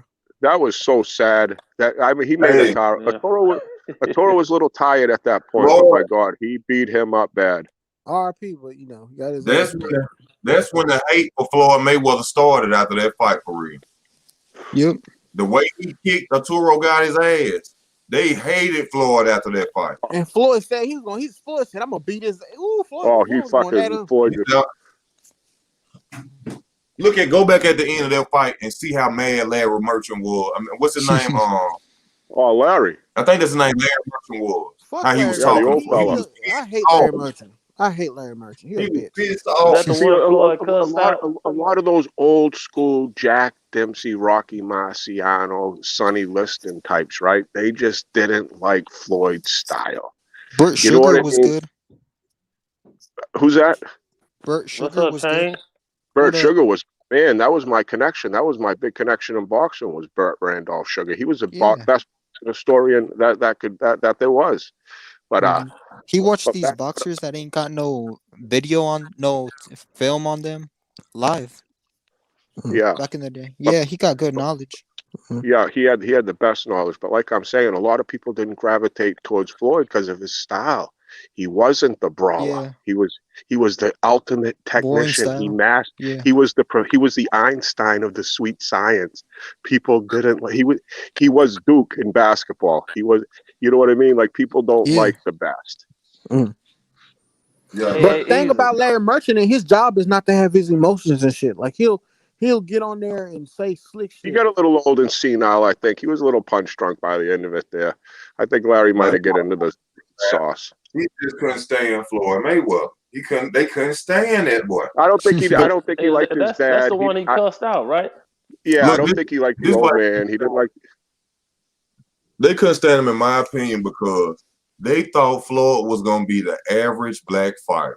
That he was gonna get some money, get rich, lose his mind, get drunk, and then lose. When they seen him and whoop their hard, Arturo got it. They was like, "Fuck this motherfucker. We gonna dog him every chance." I think it was before that. They was expecting him to lose. No one was expecting Floyd to lose that fight. No one was. Floyd was a huge favorite that fight. But I'm saying, I think the hate and dislike. Yeah, from he was coming off. He was coming off 3 back-to-back wars. When Sugar Ray fought one of them, Roger Mayweather, right? Roger was considered the bad guy. Sugar Ray was considered the good guy. He fought Floyd Senior. Roger Mayweather. Sugar Ray did. No, Leonard fought Floyd Senior. You fought Senior. Was it Senior? I'm sorry. All right. Yeah. But I'm saying Floyd was considered the bad guy, and Sugar Ray was considered the good guy. And then the bad guy's kick comes up and beats everybody. He starts his own promotional company. He's making more money than everybody. He was hated by the establishment. Yeah. Hey, easy. What's up? Man, I heard the Charlo's trainer say that Boo Boo Andrade, what did he do? He was supposed to fight one of them Charlos, but he backed out the fight like days before. Is that true? Yeah. Because he was changing. Andrade pulled out of the fight with Jermell. That's true. Huh? Andrade pulled out of the fight with Jermell. I ain't hear. Yeah. What you say? He pulled out of the fight. They say Andrade pulled out of the fight against Charlo. He did. I'm so tired of hearing that petty bullshit. Look, man. No. This man was with. This was the coach. I know. Coach from. Okay. I know that Derrick James said this. I'm so tired of hearing this bullshit as excuse on why they won't fight him right now. Yeah, okay then. Oh, okay. Let's just say that. Oh no, this is what he said. He said since he backed out of the fight that they said that they'll never give him another opportunity. That's what he said. So what is that? What is that? A duck. Okay then. Ain't no point in talking about that. No. That said a duck. That's a duck. Quack. Motherfucking Andrade ducked first. You had to hear all these years, 5, 6 years. We've been having to deal with this conversation, talking about why did Demetrius Andrade not fight this man? First of all, he was the goddamn champion. I just heard it on Barbershops, I think. I know. Let me explain it though. He was a goddamn champion with the title. Why the hell were they trying to pay Jamel more than they was paying Demetrius, who had the belt? That's why he bagged out the fight. That's true, but why Andre wait till last minute to back out? Yeah, he lost. Because I guess he said he was switching promoters or something. That's what he was going. And why did he wait till last minute to pull out with Jermell? He might as well just took it and added him on his resume. Yep. But he wasn't sure he could have beaten him. Yep. So that's easy for us to say when we are not fighters and you are a champion and you get lowballed. It's easy for us to say that. How was that a duck when he was lowballed? Because he waited till last minute. Fuck the Nobody last wants minute. To fight Boo Boo. Nobody wants Boo Boo. He should have pulled out the first week. He probably didn't know what they was getting paid. Yeah, he probably didn't know. Charlos talking. Okay, he couldn't. That's a duck from the Charlos talking about they don't want to give him an opportunity. Yeah. So, like I said, if we push all that behind us, let's just say, okay, Andrade did duck him then. What the fuck is stopping you now? That's the same thing with Errol Spence and Keith Thurman. Let's say Keith Thurman was actually injured and just couldn't get in the ring at the time that he was supposed to fight Errol. What's stopping y'all now? Nope, he was calling out Mayweather. I don't think Earl wants them. I don't. Ever since Mayweather fought Berto, I don't care about none of these young fighters trying to call him out to put their name up. I think Thurman to get Earl some hell. Which one of y'all said Jermell would beat Mayweather now? If he get back in the shape how he was, he'll get Earl hell. I'm telling you. Who, Keith? Earl a lot. He's a stationary fighter, but he a dog. Oh. Porter a dog in that division. Keith can beat Errol Spence if he come in a fight like Yeah, he Spence was is before one-dimensional. he got married. Before Keith Thurman got Come on, married, man. Who can beat Spence? Keith ain't beating Spence. Keith Thurman ain't beating Spence. He hasn't fought in 2 freaking years. I mean, he lost to Manny Pacquiao. He ain't beating Errol People thought Spence. Sean Porter won. No, what I said, if he get back in the Thurman's rhythm, better than Porter. if he get back in the rhythm of things, Yeah. he'll give Earl He's hell. not gonna get back into the rhythm of things because all he want to do is get a big ass fight out the gate instead of working his way up. That's the same thing with Deontay Wilder. You just get your team and get your priorities them in order and get them back losses to it. take a toll on motherfuckers, I guess, don't it? Yeah. People with that. Except for Anthony gotta Joshua. remember who Keith Thurman is, man. Hey, y'all gotta go except back for and watch Anthony Keith Thurman fights, man. Hey, I know who Keith is. And Oh, like Keith I a said, dog. if he Keith a get back in the fighter. rhythm of things, if But Keith that's get not back in the Thurman rhythm of anymore. things, He didn't look good against Lopez. Who? Thurman. Yeah, that was his step-up fight. He was just coming back again from the injuries. And he didn't look Lopez good against Pacquiao. He at the he end didn't of, look good at the against end of that Pacquiao, fight, but he was serving Pacquiao. towards the end, that's why Manny Pacquiao won't give him a rematch. Manny Pacquiao know what's up. At the end, he was he was serving Pac. At the end, I seen that shit. If That little Pacquiao knockdown, never got that knockdown, Thurman would have won that fight, or would have been there was 2. Oh, was it the 10th round? There was another 10-8 round where Pacquiao almost knocked him out. That's already 4 rounds, and he at least won 2 more. Thurman would have won that. Pacquiao was gonna get his ass if he fight Keith Thurman for a second time. That's guaranteed. I think so too, if it was drug, how about this though? Y'all already know I don't like Pacquiao ass. Fuck him. If it was drug testing, the fight wouldn't have happened. End of discussion. True. That's what I'm saying. They're all on fucking drugs. Not all of them, but they all. Man, Pacquiao been juicing like a motherfucker. I don't know why they be trying like he ain't no juice. He juices. Yeah, he been juicing. That's why when he fought Floyd, he was ordinary. I don't know how people think that's because Mayweather was better. I don't know how people think Pacquiao was better than Floyd. When Floyd fought Juan Manuel Marquez and won easily, but Juan Manuel Marquez knocked Pacquiao out because Pacquiao want to come in like Sean Porter. Come on, man, fuck out of here.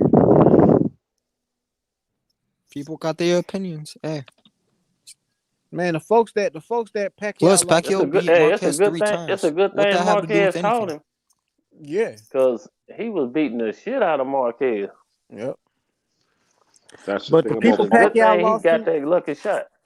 The people Pacquiao lost to couldn't hold a fucking candle or a piece of shredded cheese to Floyd. Come on now, they gotta stop that.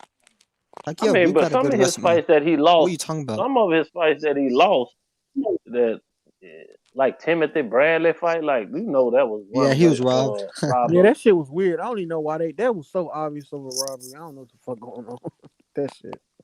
But then again, though, people love the wars. They go back to the wars. Floyd was so fucking good; he didn't have any fucking wars. They were mad at Manny Pacquiao because y'all remember the gay talks he had when he was talking about gay people. That's why he got robbed by Bradley. He wasn't supposed to be on there talking about all that gay shit. So like going against it and shit. Yeah, he said they're like animals, stuff like that. Yeah, he said they like animals. Gay people are like animals. Yeah, because he was like, you think about it, a believer and stuff like that. Yeah, he a fake Christian. That's all he is. He can get his ass out of here. He like most of them. Yeah, I agree. That bullshit. And he walk around singing Jesus song, then he go in the back and shoot a ounce of motherfucking steroids in his ass. In his cat muscle, fool. In his cat muscle. Jesus. Damn. Put the needle right here. Jesus. Make sure you. That boy came out the gate knocking everybody out. Like, nigga, what? Wait a minute, motherfucker, you like 5 foot, 102 pounds, and you just knocking niggas out like slam, motherfucker. Bow. Moving up in weight. And 160, knocking niggas out. He didn't move up to 160.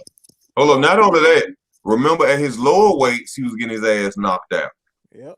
Oh, yeah. Then you move up fighting bigger guys. He was 12 years old fighting fucking men. That's because he was a He wasn't malnutrition 12. kid. Don't do that. Don't do that, No, I'm man. just saying, though, he was a little malnourished. guy, though. He was a little teenager fighting grown men. It don't matter. He was getting his ass dropped. Floyd was. dropped out of high school. Floyd dropped out of high school at like 16 or 17 fighting grown men. So I don't want to hear that excuse. No, he came out of the womb fighting too. I mean, they both did. They're both warriors. Yep. I mean, both of them. It's funny. It's funny when people talk down on both of them because I like them both. I appreciate both their greatness, and they both had different styles. Manny was one of the most amazing, electrifying, brawling type high volume punches that would get knocked down, get up. Floyd was this Cadillac that just cruised along and just beat the shit out of everybody's best fighter. You know what I mean? That's all that is. I ain't criticizing him or trying to, No, right. No, I get it. Trying to downgrade his legacy or nothing, but I just don't fuck with people who take drugs and cheat. I don't give. Well, they all do. I'm saying maybe Floyd don't, maybe they don't, but I mean, who doesn't? I mean, I might have took drugs on this panel. Don't make you a bad person. I'm not talking about no weed though. I'm not talking about no weed. I don't even care. I don't even care if you did cocaine or heroin. I'm talking about performance enhancement drugs. So if I'm playing baseball, who's the best baseball player that ever fucking played? Barry Bonds is by far the best baseball player I ever see fucking play, right? He was the best baseball player before he took fucking steroids, right? I'm just saying, yes, they get caught. Some people get caught, but I'm saying, regardless of steroids or not, I just don't, they get caught. All right. Now they're being watched. Yeah, James Toney got caught. He was still a terrific boxer. James Toney was a fucking one of the greatest fighters I ever see fight in my life. Yeah. James Toney is a legend, all right? He got caught, right? Holyfield, they said, might have did it, all right? They said Sugar Ray might have did it. They said da-da-da might have did it. Da-da-da too. Purnell did it. All right. But I'm just saying that most of these fighters do a lot more detrimental things to their system than any enhancing shit. And fighting is fighting. A fucking steroid shot doesn't help your fucking chin. No, it don't. It don't increase nothing about your skills. It just helps your body. Now, no. I gotta take that back.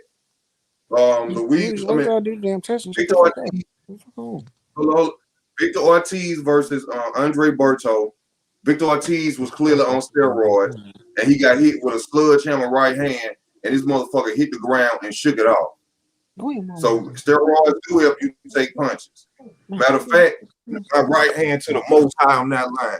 It's a video where they talking about the Manny Pacquiao and Floyd situation, like talking about the upcoming fight between them, all the bullshit that went on, the steroids, all this shit. When Floyd fought Shane Mosley, Leonard Ellerby in the back, it was a video. I seen this with my eyes personally. Leonard Ellerby had a straw and a substance in a plastic bag that Floyd Mayweather snorted twice before he went into the ring.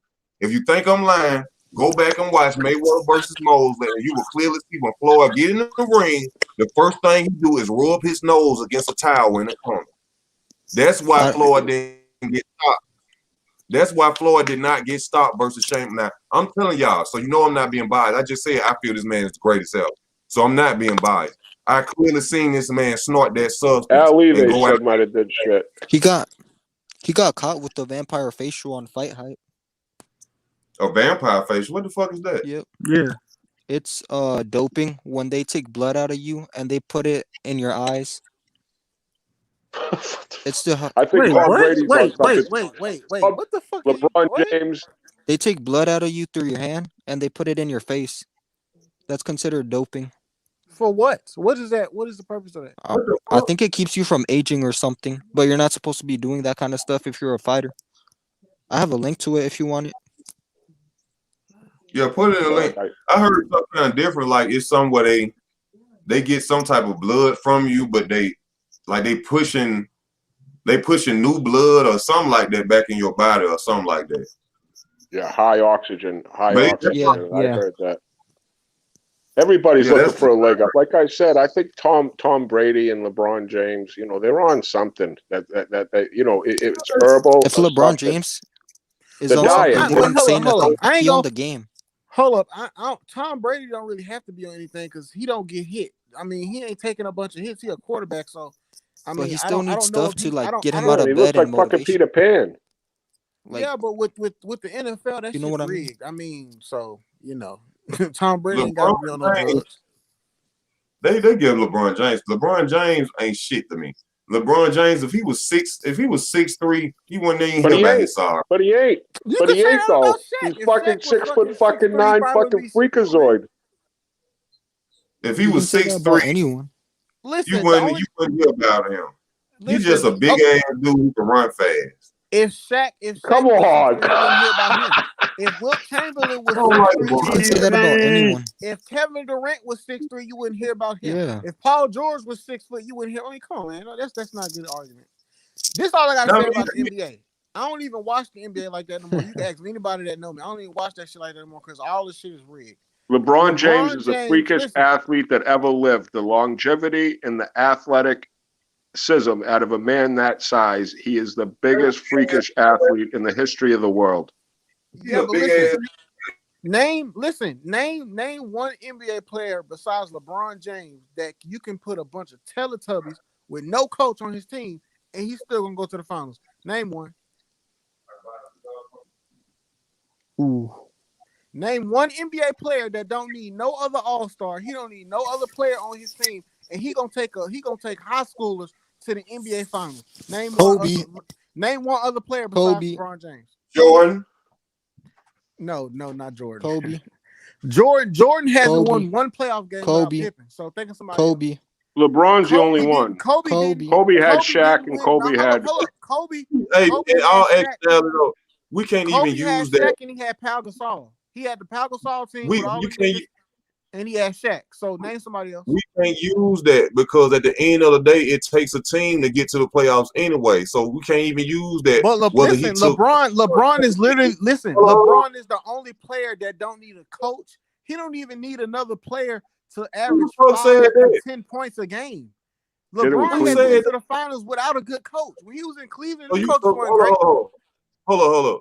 Poetic. So you sitting up here, you telling me that LeBron James is better than Michael Jordan. That's what you're saying. Nope, I'm not. I think LeBron James is better than Michael Jordan. I'm not. Michael Jordan was just listen.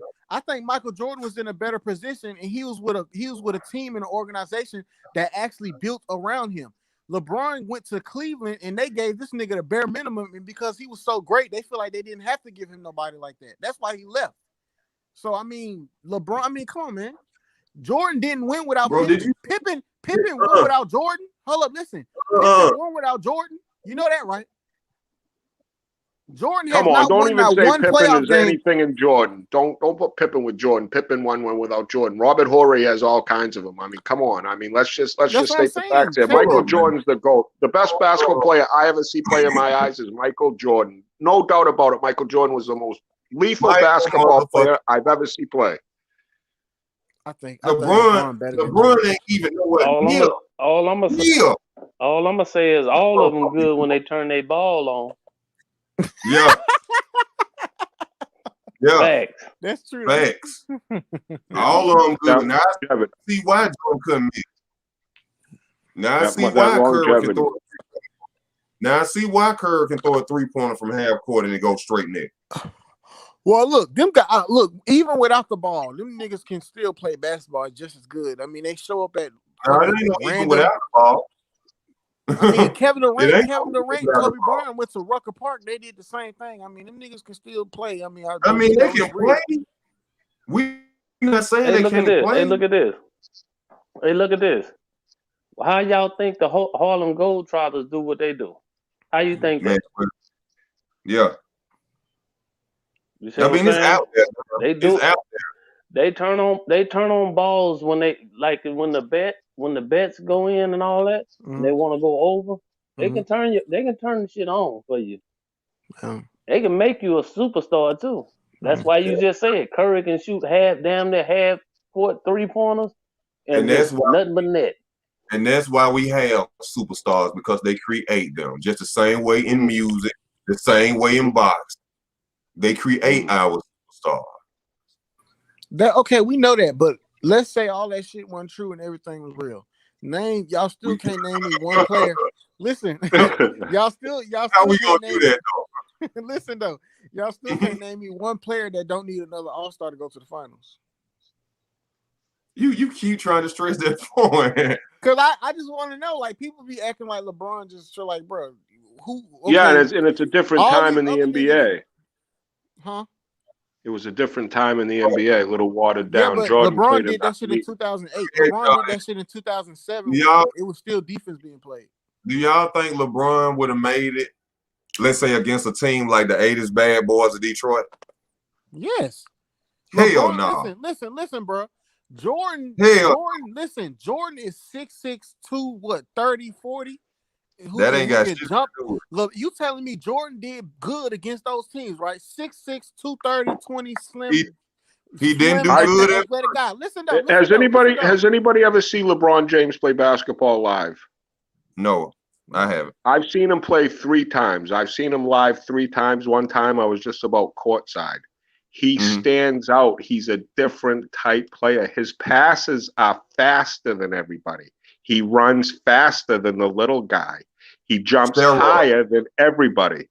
No, he's a freakazoid. Whatever he is, his diet. He's on a really good diet, like that TB12 diet. I tell all these boxers, right? I hang around with these few boxers. I say, you make sure you're putting that right fuel in your system. I said, a NASCAR needs the right gas.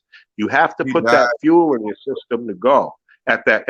In all those elite athletes, they're on a diet. Errol Spencer's getting a nutritionist. I mean, these guys all need to pay attention to their diet. And I'm telling you right now, LeBron James, to watch him live against world-class athletes, the best in the world playing this game, and he stands out to be so much better. It's something to be seen, fellas.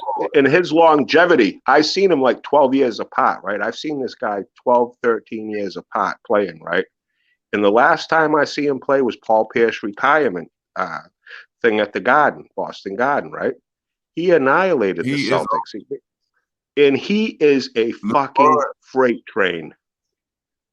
LeBron is on let me say this about Jordan. Just like they caught Kobe ass using steroids too. All them motherfuckers use it just like boxers. That's why he can run like a motherfucking freight train through. He don't get fucking tired. He don't even breathe hard. He's like Greg LeMond going on the fucking French Alps. He's going down the fucking, he goes faster up the mountain. You just proved my point exactly. What human do that? Unless they own some shit. Superman, unless you're an alien. You're an alien. All right. Shout out to you. But all the athletes. Where's LeBron James' birth certificate?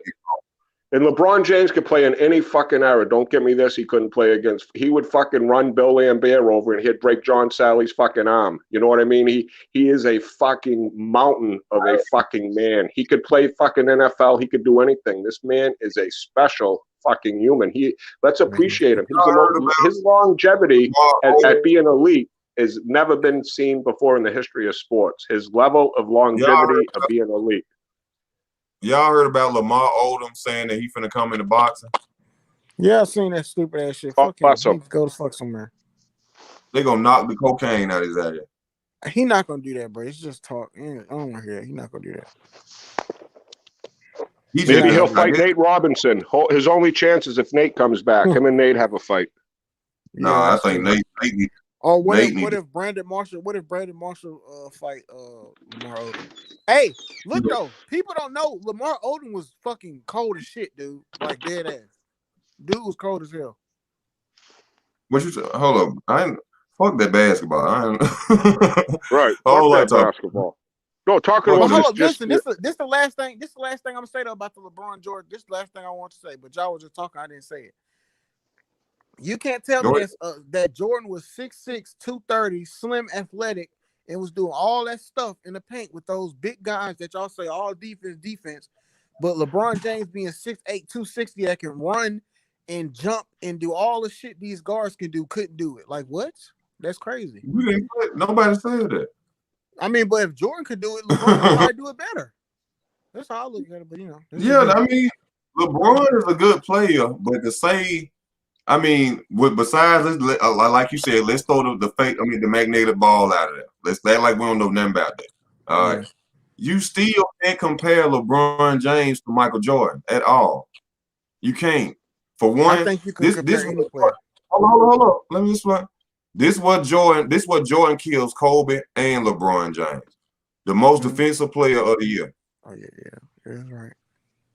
So that shit up by Kobe and LeBron. Well, I don't give a Jordan, fuck how bad they score, how much they did. They still got. They ain't got more rings, and they ain't got more acknowledgments than from motherfucking Jordan. Well, it was easier for Jordan to do. The closest thing to Michael Jordan was Kobe Bryant. It was easier for Jordan to do a lot I've never of seen stuff. nobody dominate a game like Michael Jordan. I've seen them both play live. I've seen Larry Bird play. I see Dr. J. I've seen them all play, right? Nobody in my life dominated the basketball game like Michael Jordan. That's all I'm going to say on it. Let's talk boxing, fellas. Fuck basketball. Good.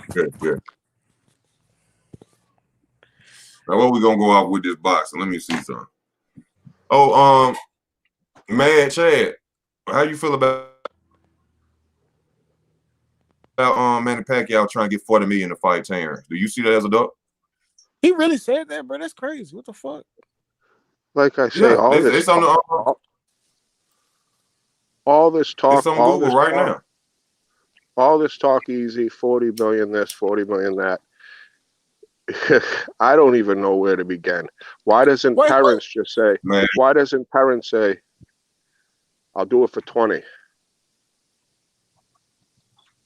I mean, Terence I don't even know. Fuck Manny. Fuck Manny. Terence doesn't want Manny. Terence doesn't do nothing for Manny. Manny does nothing for Terence. Oh, Manny does. No. Manny's a big fight for Terence. Manny was past his prime when he fought Floyd. That's what they were saying. Manny was past his prime when he fought Floyd, or Floyd was past his prime. They were both washed. Crawford needs. So how many years ago was that? 8 years ago?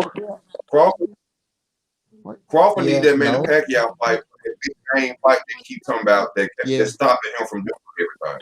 Manny hasn't fought in 18. He hasn't fought in 2 years. He's going to get his head knocked off if he fights Terence Crawford. Still a Hall of Famer. Terence can get on his resume, though. Just like what Joe Smith did to be hot. Right, I know, and I don't know why Manny ain't going to do it. It's Manny. I don't think Manny's going to fight again if he's asking for 40 million. I think that's his way of saying, I'm out. He wanted 20 million. Now doubles down on it.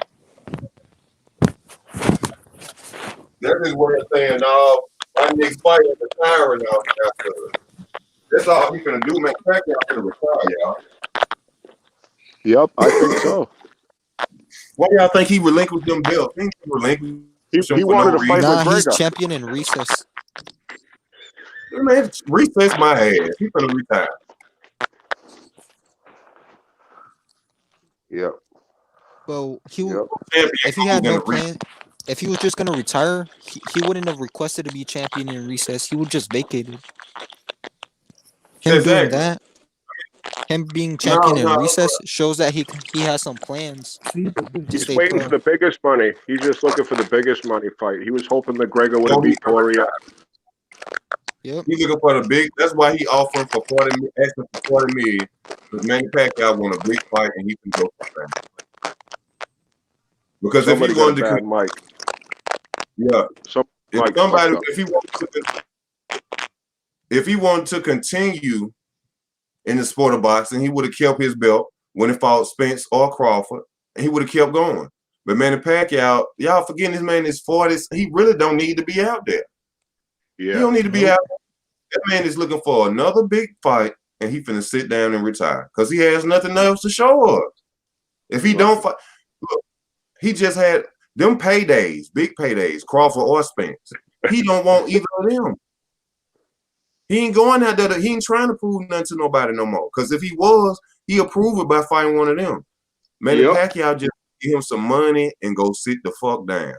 He could go down and wait and get those big fights, though. Easier big fights. Too much strain on his body right now. He 42. Ain't got time to try and drop no. He's big. Fight nobody. He's big. He hasn't dropping weight so long. He gotta eat like 10,000 calories a day to maintain that. That's easy to say, bro. That's what I'm saying. We look from the outside. We from the outside looking in. This man is 42 years old. His body can't take going down in no goddamn weight right now. He eating 10,000 calories to stay at 147. He could easily eat half that and go down to 140 or 135. Yeah, how hungry is Manny though to get back? How hard does Manny want to cut weight to fight at 135 or something? You know what I'm saying? I mean, he has nothing left to He ain't prove. big. He can do it. Look, Shane, look. He just held court at 147 with titles. It wouldn't make sense for him to eat. If he still wanted to box and be out there like that, it wouldn't have made sense for him to relinquish a title and then going out there. It don't make sense. If he still wanted to fight, he would have fought Spencer Crawford. He don't have. I know that. I said he can, but he's not. Nope, it ain't likely, but no, it ain't likely at all. I think he might end up fighting Mikey Garcia. I see that fight possibly happen. I think Manny and Mikey Garcia is a perfect fight. Mikey's got a good following and a good name. He ain't a high risk for Manny. He can go in there and pull his, have a great entertaining fight and make a good payday. I see him and Mikey Garcia. That's what I'm predicting. Mikey need to move down. Gonna beat the Mikey Garcia. No, he got to move down. Mike Garcia will fight at 147 too, so he ain't got to move down. No, Mikey got to move down himself. Yeah, Mikey, I think is like 160 right now. He gonna get Manny Pacquiao gonna beat the shit out of Mike Garcia. Right, he would. That's what I'm saying though, but possibly not because he's an old man that hasn't fought in 2 years. Time waits for no one. Waits for no one. But he's not just gonna let you beat him. Yeah, but Hold on, I'm getting confused. Hold on, what you were saying, Chad? Yeah, I'm just saying Manny hasn't fought in a while. Mikey Garcia is he's younger. It would put a huge, medal on someone's plate to beat Manny. And I think that's the fight that possibly could happen because I think Manny's looking for a low risk, high payday. And I think out of all the fighters, that's the one that I think is going to come to tuition. And I think Manny, a couple years back, would beat him up. But Manny, a few months from now, who knows? Mikey gets back in shape. I mean, who knows? That would be a heck of a fight. I'd be pulling for Manny, but I wouldn't be surprised if Mikey stops him. True. That'll be a good fight. But I just think Manny will get over on him. That's what I think. Yeah, and I respect your opinion. I respect it wholeheartedly. You could be totally right. That's right. I respect yours as well. Yeah, that's the beauty of boxing. You get to hear people's opinions, and I love it. I love looking at different angles. That's boxing. That's angles.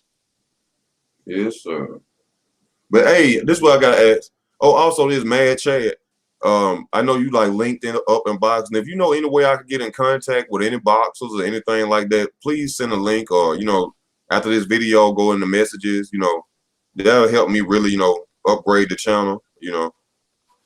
That's a fact. I lost most of my connections. I'm getting back in it. COVID put me back a little bit, but any connections I get for sure, Easy, I'll definitely send you a link for sure.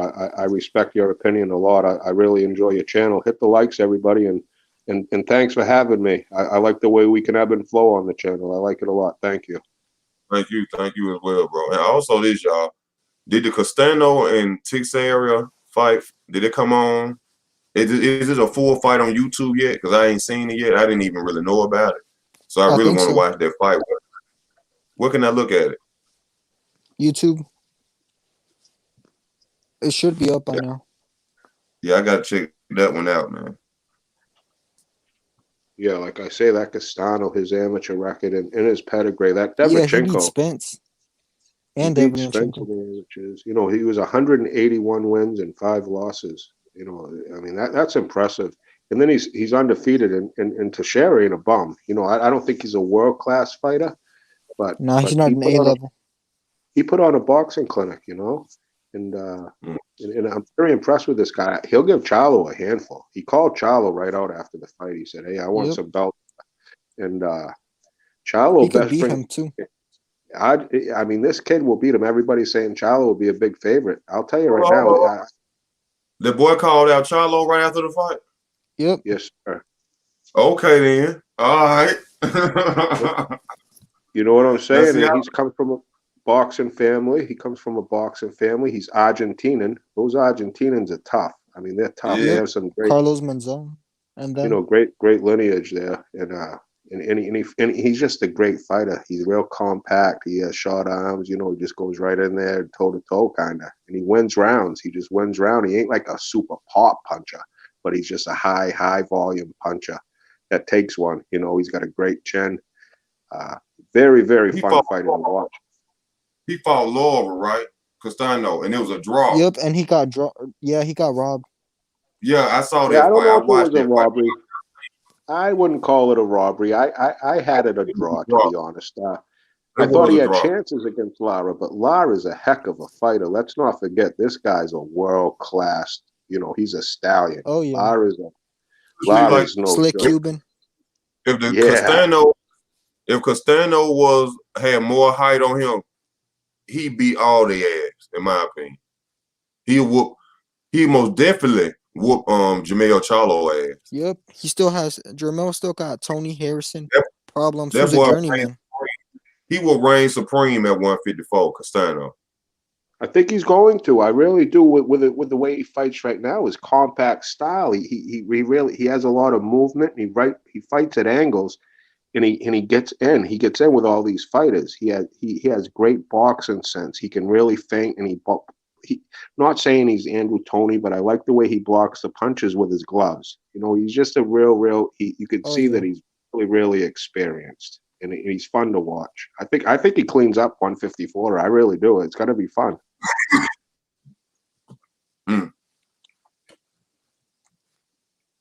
I like to see him though. I gotta watch that fight.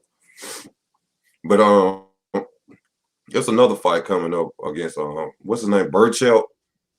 Oh Valdez. Yeah, Valdez versus Burchell. Yes, that's gonna be a killer right there. Mm-hmm. A few years back, Valdez is gonna get knocked out. Valdez ain't gonna give up, but he's gonna take a pounding. I don't think Valdez will go the distance with that Burchell kid. He's a tough kid. Valdez he's an old warrior. He's in with too much. That's my opinion. He's in with too much. Hey, y'all, we got somebody on the channel. Young Billionaire, welcome to the channel. Hey, man. Good afternoon to everybody on the panel. I just heard you guys talking about the Castano and Teixeira fight, man, and I just wanted to add some insight. That Castano and Charlo fight, man, could be, close to a 50-50 fight, man. These guys, those two guys' styles will mesh pretty well because Castano's a pressure fighter. And Charlo's a puncher now that he's working with Derek James, so I do think those two would make a hell of a fight, and I do think Charlo would take the fight right away because he Castano's with PBC, so it's a lot easier to make as well. But one thing I will say, guys, is that if Bud Crawford doesn't get the Porter or the Pacquiao fight, there's rumors that he might take the WBO mandatory and force Castano to fight him so that he can have a belt at 154 as well. That's what I heard. Bud? Now, what Bud Crawford, yeah. At 154? At 154. Oh yeah, he can go undisputed there easier than 147. Ooh. Yeah, that's tough. What do you guys think about that? That's Bomac said that, man. I'd like to see. I would rather him be undisputed at 147 though, because 147's 154 dry. Man, Errol don't want to give him that fight. 154. Oh, my bad, big bro. My bad, easy. I was just saying that Bud did an interview last night saying that he's not calling for the Errol fight anymore. He tired of this shit. Yep, Errol been ducking. You got people blaming him and shit. He's trying to make the fight. Errol, I mean, he tired of it. He like, fuck that shit. He know he ain't finna be undisputed at 147, so fuck it. Let me go move up. Long as Errol got them titles, he ain't gonna be undisputed. The fuck I'm gonna sit around and keep waiting on you to decide you gonna fight me. I'm so stuck. I ain't making no money or shit. You know what I'm saying? I'm already dealing with a stupid ass promoter acting like a hoe. You see what I'm saying? And then I got to sit up here and wait on your punk ass. Keeps on telling, let me go fight Yugas and let me go the easier route. I want to go home and ride horses and all this shit. Nigga, fuck you. I just move up to another weight class too. But the fight I want him to fight at 154, I want him to get Jermell Charlo ass. Because remember, Jermell Charlo said some shit a minute ago. Y'all remember that? And Terence Crawford had told him on Twitter, he was like, dude, whenever you see me, you don't show me nothing but respect. Now all of a sudden your ass getting on Twitter and talking crazy. Yeah, move on up. Bud said, look up who the real king of the jungle is, because it ain't no lie. Beat the die out his motherfucking head, Terence. I'm smiling like he was Super Saiyan. You know how when Goku get his ass whooped, he go back to black hair. That's how I want to see his ass look. Hey, you know what's funny? When Jerry Hurd lost, he dyed his hair back to black. Hey, remember Jerry Hurd had him blind tips when he fought J-Rock, and after that fight, he went back to regular colored hair, black hair. Yeah. Get them niggas right. Beat some sense in their ass. Coming out here with it. Yeah, no, that would be a banger. I'll tell you right now, Charlo versus Castano. That would be one heck of a fight. Their style up so nice. It would be a 50-50 fight, like I say. I mean, I'd have to watch more Charlo tape because I watched a lot of Castano, but that would be one hell of a fight. Yeah, that's a fight. One thing I like about Castano is his effective aggression. He's so effective, and he throws, he throws equally to the head and to the body, which makes it hard for a fighter with defense to predict he's unpredictable offensively. Castano. Yeah, he can mess up your game plan in a hurry. His style, just because he's on you like white on rice. He's very aggressive, and he, like you said, he works the body. He works 1, 2, 3. He'll go body, head, body. He works those three shot combos, and he's a very talented fighter. Like I say, Charlo's another fucking pitbull. I mean, those Charlos are out of their minds. That would be one hell of a fight right there. I'd love to see it. I'd love to see those two fight. And you know what? One thing about Castano is that like he's able to cut the ring off. He learned a little bit more about cutting the ring off since that Lara fight. You remember, like you said, he had opportunities to win the Lara fight straight out. I thought it was a draw, but he improved cutting the ring since that fight because he made Teixeira, who's a B plus fighter, look like he shouldn't have been in the ring with him yesterday. If you go back and watch that fight, you're gonna see, man, it was hard to give Teixeira any rounds. I mean, I gave him a couple rounds, but it was out of sympathy. It wasn't any rounds that you could just say that he dominated Castano in any round. Oh, okay. So this dude, well, I seen him fight before myself against that Lara fight, and I was like, this little motherfucker raw. But he couldn't get off because Lara's such a good boss as well. Yeah. But he got skills now. Now he can beat Charlo, but I ain't just gonna say it right now. Like Mad Chad said, I gotta look at some more tape. I know already. The one advantage I'm gonna give the Charlo brother is conditioning. Before I start off any research on any of their fights, their advantage is always give them stamina. Well, stamina, I can't say it. I got big lips, but them dudes don't get tired, man. You remember when we fought Julian Jackson Jr.? I think that's his name, Jackson Jr. Jermell artist. He was losing that fight in the 12th round and got the knockout. He was losing, but his conditioning, bro. They conditioning it. That's what. Look, a B plus a C plus fighter can beat an elite fighter that is not in shape. A C plus fighter can beat a Floyd Mayweather if a Floyd Mayweather is not in shape that night. You see what I'm saying? So that's why every time when I'm finna look at a Charlo fight or try to break it down, I already know if this dude is not in shape, he gonna get his ass knocked out. Easy. You don't think Benavidez are giving trouble? Huh? I'm talking about Jamal. Benavidez is giving trouble in the early rounds, but due to the fact that I think Benavidez ain't that focused and getting in shape and training, I think he gonna get tired and Charlo gonna knock him I'm saying out. a trained Benavidez. I'm talking about in shape Benavidez. Oh, You talking about they and can Chase go Benavidez around? knock him out. Yeah, Benavidez will probably knock him David out. Benavidez. I think Charlo want to stay away from that fight. To be honest. Yep. But He said he ain't fighting no one under 25. Charlo don't want first we gotta understand. I don't think. First, we gotta understand this one thing. The Charlo brothers do this shit every year, calling out big names, and then we get dud ass fights. So we just sitting here just talking for right now.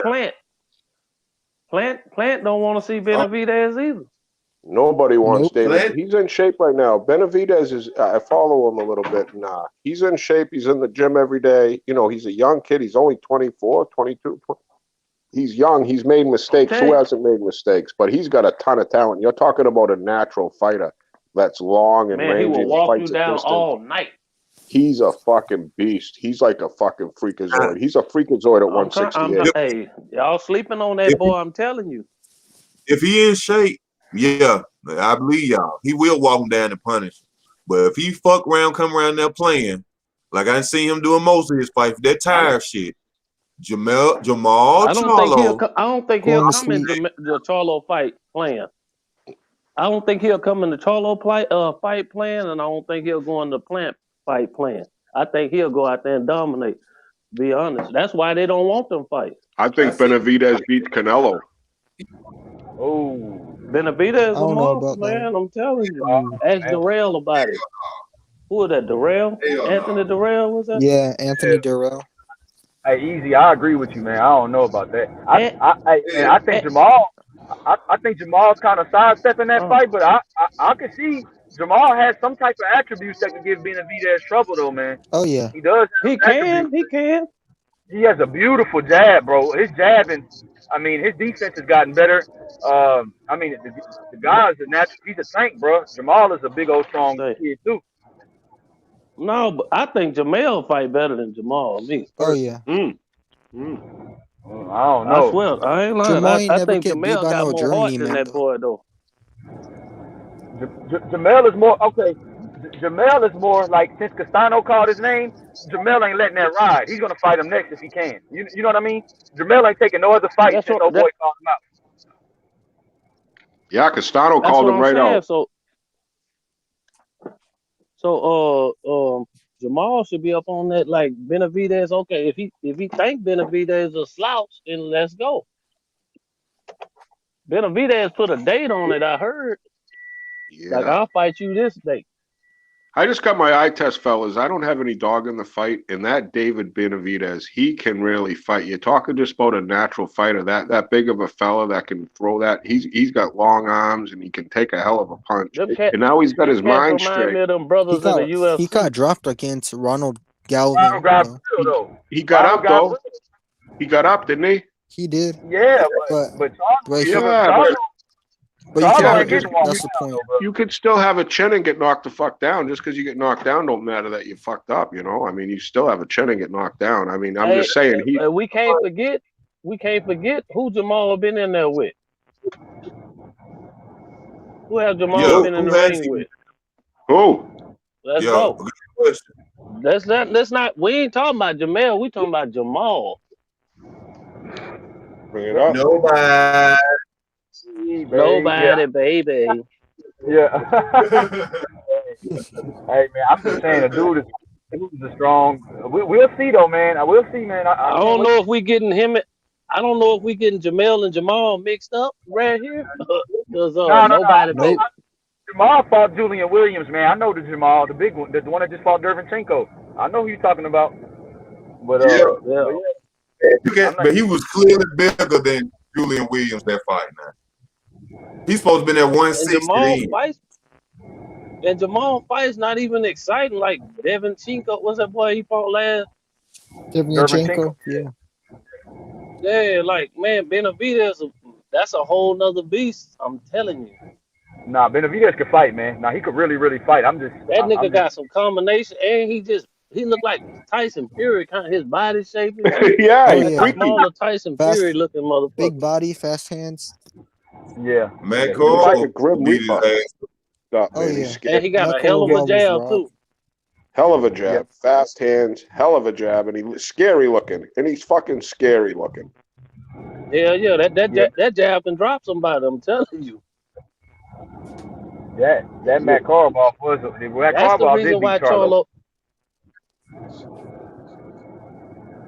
Oh, go ahead, brother. That's the reason why Charlo is iffy about that fight. He knows what's happening.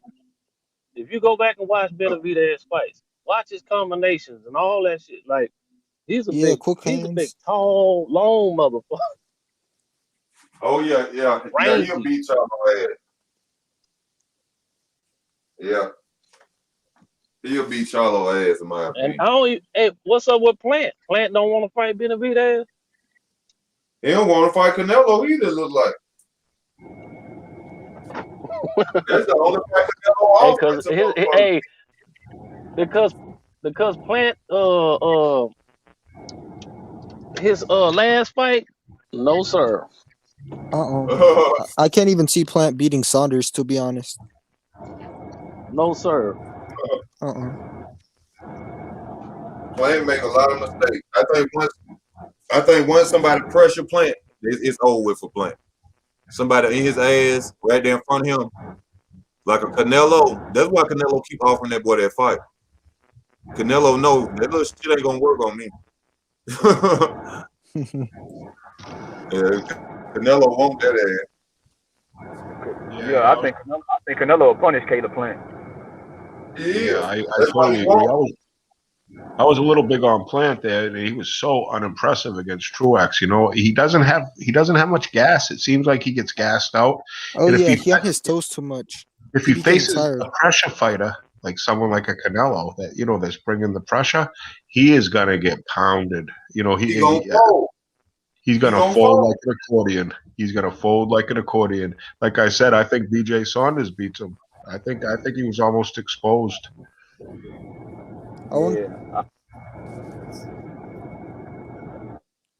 Yeah. Caleb Plant want to look good. He want to look good when he boxing. He want to be that flashy shit. But he got a lot of flaws in that little defense. Like if you keep double jabbing him, he'll sucker for a double jab with that leaning to the right side shit. I don't think he's got the stamina. It seems like he gasses out. It's like I don't get it. And he doesn't have the power to keep some of these vicious dudes off him like Benavidez and Canelo. I think Charlo moving up to beat him. I think even Charlo, that's the fight that Charlo will win at 168. Yeah, that's a good fight. Great point about you mentioning that power. We forgot about that power because he ain't got none of it. He can't goddamn punch through a wet paper towel. I'm just talking shit. I mean, I know that man can punch out. That was a joke though. But yeah, he ain't got no power to keep no Canelo off him. Not no Canelo who's fighting light heavyweights. You feel me? Yeah, that elite level fighter there that could take a punch at that weight. He cannot hit hard at that weight. And like you get a strong elite fighter, they're gonna walk right through Caleb Plant. They're gonna knock his fucking head off. Man, he offered Plant that fight 2 times. He know what he doing. He knows I'm gonna beat the shit out of that boy. That's what all he keeps saying. And Plant know it. That's why he ain't taking it. And like you said, he's telling him. Oh yeah, and Plant broke his hand in that fight. We're not even punching. Broke his hand. Man, broke his hand in that fight, bro. Man, that boy look like a steak sandwich to Canelo with a free title. Who do y'all think wins, Plant or Andrade? Plant or Yildirim? Andrade. Oh, I thought you were talking about Canelo's next opponent. Plant beat Yildirim. Andrade beat Plant, in my opinion. Boo Boo beats Plant. Yeah, what did y'all think about Boo Boo saying he's 208 pounds now and that he was thinking about quitting boxing? And what do y'all think about that? Y'all think he was just talking or just frustrated? What do y'all think about that? I think that's some dumb shit to do. Because if I was a Charlo brother right now, I'd be on his ass. I'll make the fight right motherfucking now for you saying that weak shit because I know your mind. You see what I'm saying? Or it could be a ploy. It could be draw one of their stupid ass in and think he's slipping. You know, Sugar Ray Leonard fought Hagler. That's why he fought Hagler for saying that shit. Said they went out to dinner and Hagler fucked around and told him to me, man, you know, I ain't got really that much love left for the sport. He said, okay. When they left, that's when he made that was the time to get him. I heard Mayweather saw Corrales with a beer belly and then try to mate the fight. I don't know if it's true or not. I mean, look how Sugar Ray Leonard did Duran after the first win. They knew he was gonna be. Heard he was out of shape. Made it ASAP. And they called. He admitted it. He admitted it too. They called him. It's all it's all fair, man. It's all fair. It ain't their fault. It's all fair. If I got you, I got you. You shouldn't have signed it. Once your name is on that dotted line, shut the fuck party, up. Gain weight, and we did immediate rematch. Sometimes their promoters be signing it for them. See now back in the day with Hagler back in that time, they didn't money. Hold up, Shane. What I just said, the promoters used to sign that shit for. I wouldn't give a fuck. I wouldn't give a fuck who signed it. I'm the fighter. If you signed that shit and I didn't, you gonna get your ass in the ring. I ain't finna go fight no motherfucking body. That's bullshit. They know what the fuck they were doing. Who the fuck, Shane? What I so you mean tell me you a boxer and you come in there one day and then your manager just say, "Hey, you fighting such and such next week. You gonna fight him? You gonna get in the ring with him? You ain't agree to shit. You gonna fight him? Depends on. Am I getting paid a lot? Huh? It depends. If I'm getting paid a lot, yeah. Okay, if this is a once in a lifetime opportunity, yeah, I'm gonna take it. You gonna take that? Somebody just signing your ass up for something you ain't agree to? They become rock stars. It depends. Like those rock stars. Like if you become an actor, you have to show up at certain events because your fucking agent said you got to be there because you signed to this contract. You didn't read the dotted line. You know what I mean? Like promoters have been taking advantage of fighters forever, and it's something that I don't think will ever stop unless you're Floyd Mayweather. Floyd Mayweather said, "Fuck it, I'm taking this whole thing." Like you got to respect the Haneys for what they're doing. They're just taking their own path, and I respect for anybody that does it, right, wrong, or indifferent. And fuck promoters, fuck Bob Arum. He fucking offered Keith Thurman $1 million. He was offering $1 million in 1980. You know what I mean? And you can't blame these fighters now, like Boo Boo, right? Not wanting to fight, right? He said he's 200 and he doesn't want to fight. His bank account, I think he's a millionaire. I think he has a few cars in the driveway. He's with the Who won? He's got some money. Like when you got a lot of money, who wants to fight some killer that wants to put you in a coma?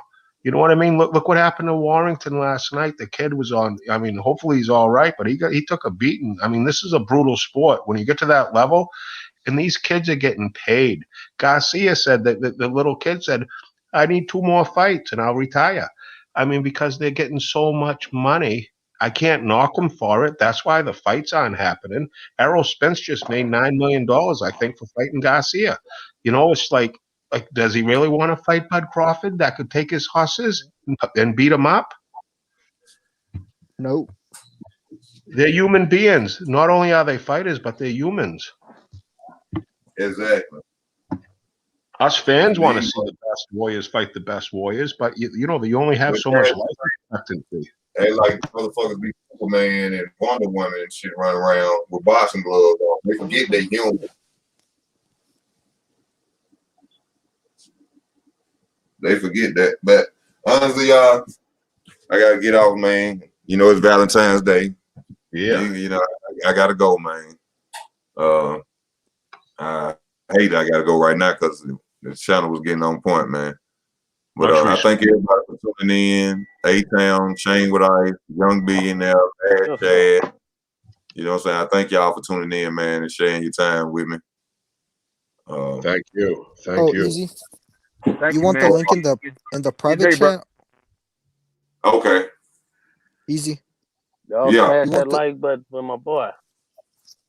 Yeah, y'all please smash the like button if you're still watching. What'd you say, Chain? What I? You want the link in the private chat or when the video end? When the video in. Okay, gotcha. Yeah, put it in.